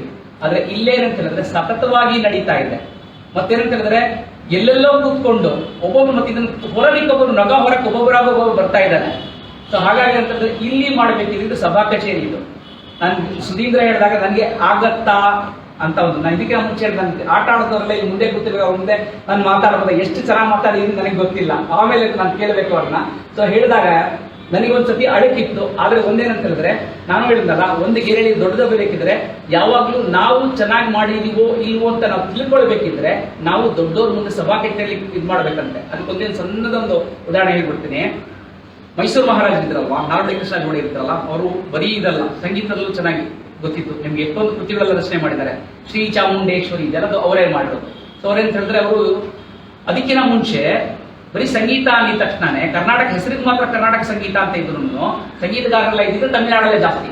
ಸೊ ಹಾಗಾಗಿ ಏನ್ ಮಾಡೋದಂದ್ರೆ ಇವರೆಲ್ಲ ಹೋಗಿ ತಮಿಳುನಾಡಲ್ಲಿ ಮತ್ತೆ ಬ್ಯಾಂಡ್ ಸಿಸ್ಟಮ್ ಇದೆಯಲ್ಲ, ಇವತ್ತೇನು ಶಾಪಿಯಲ್ಲಿ ನಾವು ಘೋಷ್ ನೋಡ್ತೀವಲ್ಲ, ಬ್ಯಾಂಡ್ ಸಿಸ್ಟಮ್ ಅನ್ನ ಇಡೀ ದೇಶದಲ್ಲಿ ಸೈನ್ಯಕ್ಕೆ ತಗೊಂಡ್ಬಂದವರು ನಮ್ಮ ಮೈಸೂರು ಮಹಾರಾಜರೇ. ಸೊ ಹಾಗಾಗಿ ಅವ್ರೇನ್ ಹೇಳಿದ್ರೆ ಎಲ್ಲಾ ಕಡೆ ಸಂಗೀತ ತುಂಬಾ ಇಷ್ಟ ಆಯ್ತು. ಹಾಗಾಗಿ ಅವ್ರೇನ್ ಮಾಡಿದ್ರೆ ಈ ಕಡೆ ತಮಿಳುನಾಡು ಕಡೆಗಳೆಲ್ಲ ಹೋಗಿ ಕರ್ಕೊಂಬಂದು ಒಳ್ಳೊಳ್ಳೆ ಸಂಗೀತಗಾರನ ಕರ್ಕೊಂಬಂದು ಅವರಿಗೆ ಉಂಬಳಿಗಳು ಕೊಟ್ಕೊಂಡು ಅವ್ರನ್ನೆಲ್ಲ ಮೈಸೂರಲ್ಲಿ ಅವ್ರಿಗೆಲ್ಲ ಕೊಟ್ಕೊಂಡು ಅವ್ರನ್ನ ಇದರಲ್ಲಿ ಇಟ್ರು. ಅವಾಗಂದ್ರೆ ಯಾರೇ ಆಗ್ಲಿ ಬರೋನು ರಾಜರ ಮುಂದೆ ಹಾಡೋನು, ರಾಜರಿಂದ ಚೆನ್ನಾಗಿದೆ ಅಂದ್ಬಿಟ್ಟು ತಟ್ಕೊಡೋರು, ಅವ್ರೇನೊಂದು ಕೊಡೋರು, ಇಸ್ಕೊಂಡು ಹೋಗೋರು. ಸೊ ಹಾಗೇನೆ ಒಬ್ರು ಒಂದಷ್ಟೇ ಜನ ಸಂಗೀತಗಾರರು ಬಂದ್ಬಿಟ್ಟು ರಾಜರ ಮುಂದೆ ಇದನ್ನ ಕೊಟ್ರು, ಏನೋ ಕಚೇರಿ ಕೊಟ್ರು. ಕಚೇರಿ ಎಲ್ಲ ಆಯ್ತು. ಕಚೇರಿ ಆದ್ಮೇಲೆ ಸಹಜವಾಗಿ ಕಚೇರಿ ಆದ್ಮೇಲೆ ಎಕ್ಸ್ಪೆಕ್ಟ್ ಮಾಡ್ತಿರ್ತಾರಲ್ಲ ಅವರು, ಹಿಂಗೆಲ್ಲ ಆದ್ಮೇಲೆ ರಾಜನ ಒಂದ್ಸತಿ ನೋಡಿದ್ರು ಅಂತ ಹೇಳಿ ಎದ್ದೋಗಿದ ತಕ್ಷಣ ಅವ್ರ ಮಂತ್ರಿಗಳು ಹೋದ್ರು. ಮಂತ್ರಿ ಹೋಗ್ಬಿಟ್ಟು ಏನೋ ಕೇಳ್ಕೊಂಡು ಬಂದ್ರು. ಆಮೇಲೆ ಇವ್ರಿಗೆ ಆಶ್ಚರ್ಯ, ಯೂಶುವಲ್ ಆಗಿ ಎಲ್ಲ ಸತಿ ರಾಜರು ಎದ್ದೋದಾಗ ಅವ್ರು ಏನೋ ಕೊಟ್ಬಿಟ್ಟು ಹೋಗೋರು, ಏನು ಕೊಡ್ಲಿಲ್ವಲ್ಲ, ಯಾಕೆ ಏನಾಯ್ತು ಅಂತಂದಾಗ ಅವ್ರು ಹೇಳಿರುತ್ತೆ, ಇಲ್ಲ ನೀವು ಇವತ್ತು ತುಂಬಾ ಚೆನ್ನಾಗಿ ಆಡಿದಿರಿ, ಆದ್ರೆ ರಾಜರು ನಾಳೆ ಇನ್ನೊಂದ್ಸತಿ ನಿಮ್ಗೆ ಬರಕ್ಕೆ ಹೇಳಿದ್ದಾರೆ, ಸೊ ಹಾಗಾಗಿ ನಾಳೆ ಬರ್ತಾರಂತೆ ಅಂತ. ಅವಾಗ ಇವನೇನು ಅನ್ಕೊಂಡ ಅಂತಾರೆ, ರಾತ್ರಿ ತುಂಬಾ ಚೆನ್ನಾಗಿ ಕನ್ಸ್ಕೊಂಡ, ಅಂದ್ರೆ ತುಂಬಾ ಚೆನ್ನಾಗಿ ಹಾಡ್ಬಿಟ್ಟಿದ್ದೀನಿ, ಸೊ ಇವತ್ತು ಕೊಡಕ್ಕೆ ರಾಜರೇನೋ ಕಡಿಮೆ ತಂದ್ಬಿಟ್ಟಿದ್ದಾರೆ, ನಾಳೆ ಜಾಸ್ತಿ ಏನೋ ಕೊಡ್ತಾರೆ, ಇನ್ನು ಅದರಲ್ಲಿ ಆರಾಮಾಗಿ ನಿದ್ದೆ ಮಾಡಿ ಬೆಳಗ್ಗೆ ಎಲ್ಲ ತನ್ನ ಇದ್ರು ಹೋಗಿ ಅಲ್ಲಿ ಕೂತ್ಕೊಂಡ್ಮೇಲೆ ರಾಜ ಕೂತ್ಕೊಳ್ಬೇಕು ಅಂತ ಹೋಗಿ ನೀವು ಹೋಗಿನ ಮುಂಚೆನೆ ರಾಜರೇ ಅಲ್ಲಿ ಹೋಗಿ ಕೂತ್ಬಿಟ್ಟಿದ್ರಂತೆ. ರಾಜರೇನೆ ಹೋಗಿ ಅದು ಸಂಗೀತ ಕಚೇರಿ ಇರುತ್ತಲ್ಲ ಅಲ್ಲಿ ದರ್ಬಾರಲ್ಲಿ ರಾಜರೇ ಕೂತ್ಬಿಟ್ಟಿದ್ರಂತೆ. ದರ್ಬಾರಲ್ಲಿ ಕೂತ್ಕೊಡೋರು ಇಲ್ಲಿ ಕೂತಿದ್ರಂತೆ, ಸಂಗೀತ ಇಲ್ಲಿ ಹಾಡು ಹೇಳ್ತಾರೆ ಅಲ್ಲಿ ಕೂತಿದ್ರಂತೆ. ಒಂದು ಆಶ್ಚರ್ಯ ಆಗ್ಬಿಡ್ತಂತೆ. ಸ್ವಾಮಿ ನಂದು ಕೂತ್ಕೊಳಪ್ಪ ಅಲ್ಲಿ ಮುಂದೆ ಕೂರಿಸ್ಬಿಟ್ಟು ಒಂದಾಗಿ ಹೇಳಿದ್ರಂತೆ, ಅವನು ಹಿಂದಿನ ದಿವಸ ಏನೇನು ಹಾಡುಗಳು ಹಾಡಿದ್ನಲ್ಲ, ಯಾವ್ಯಾವ ರಾಗ ಏನೇನು ತಪ್ಪು ಮಾಡಿದ್ನಲ್ಲ, ಅದರಲ್ಲಿ ತಪ್ಪು ಮಾಡಿ ಇನ್ನೊಂದು ತಟ್ಟಿ ತೋರಿಸಿದ್ರಂತೆ.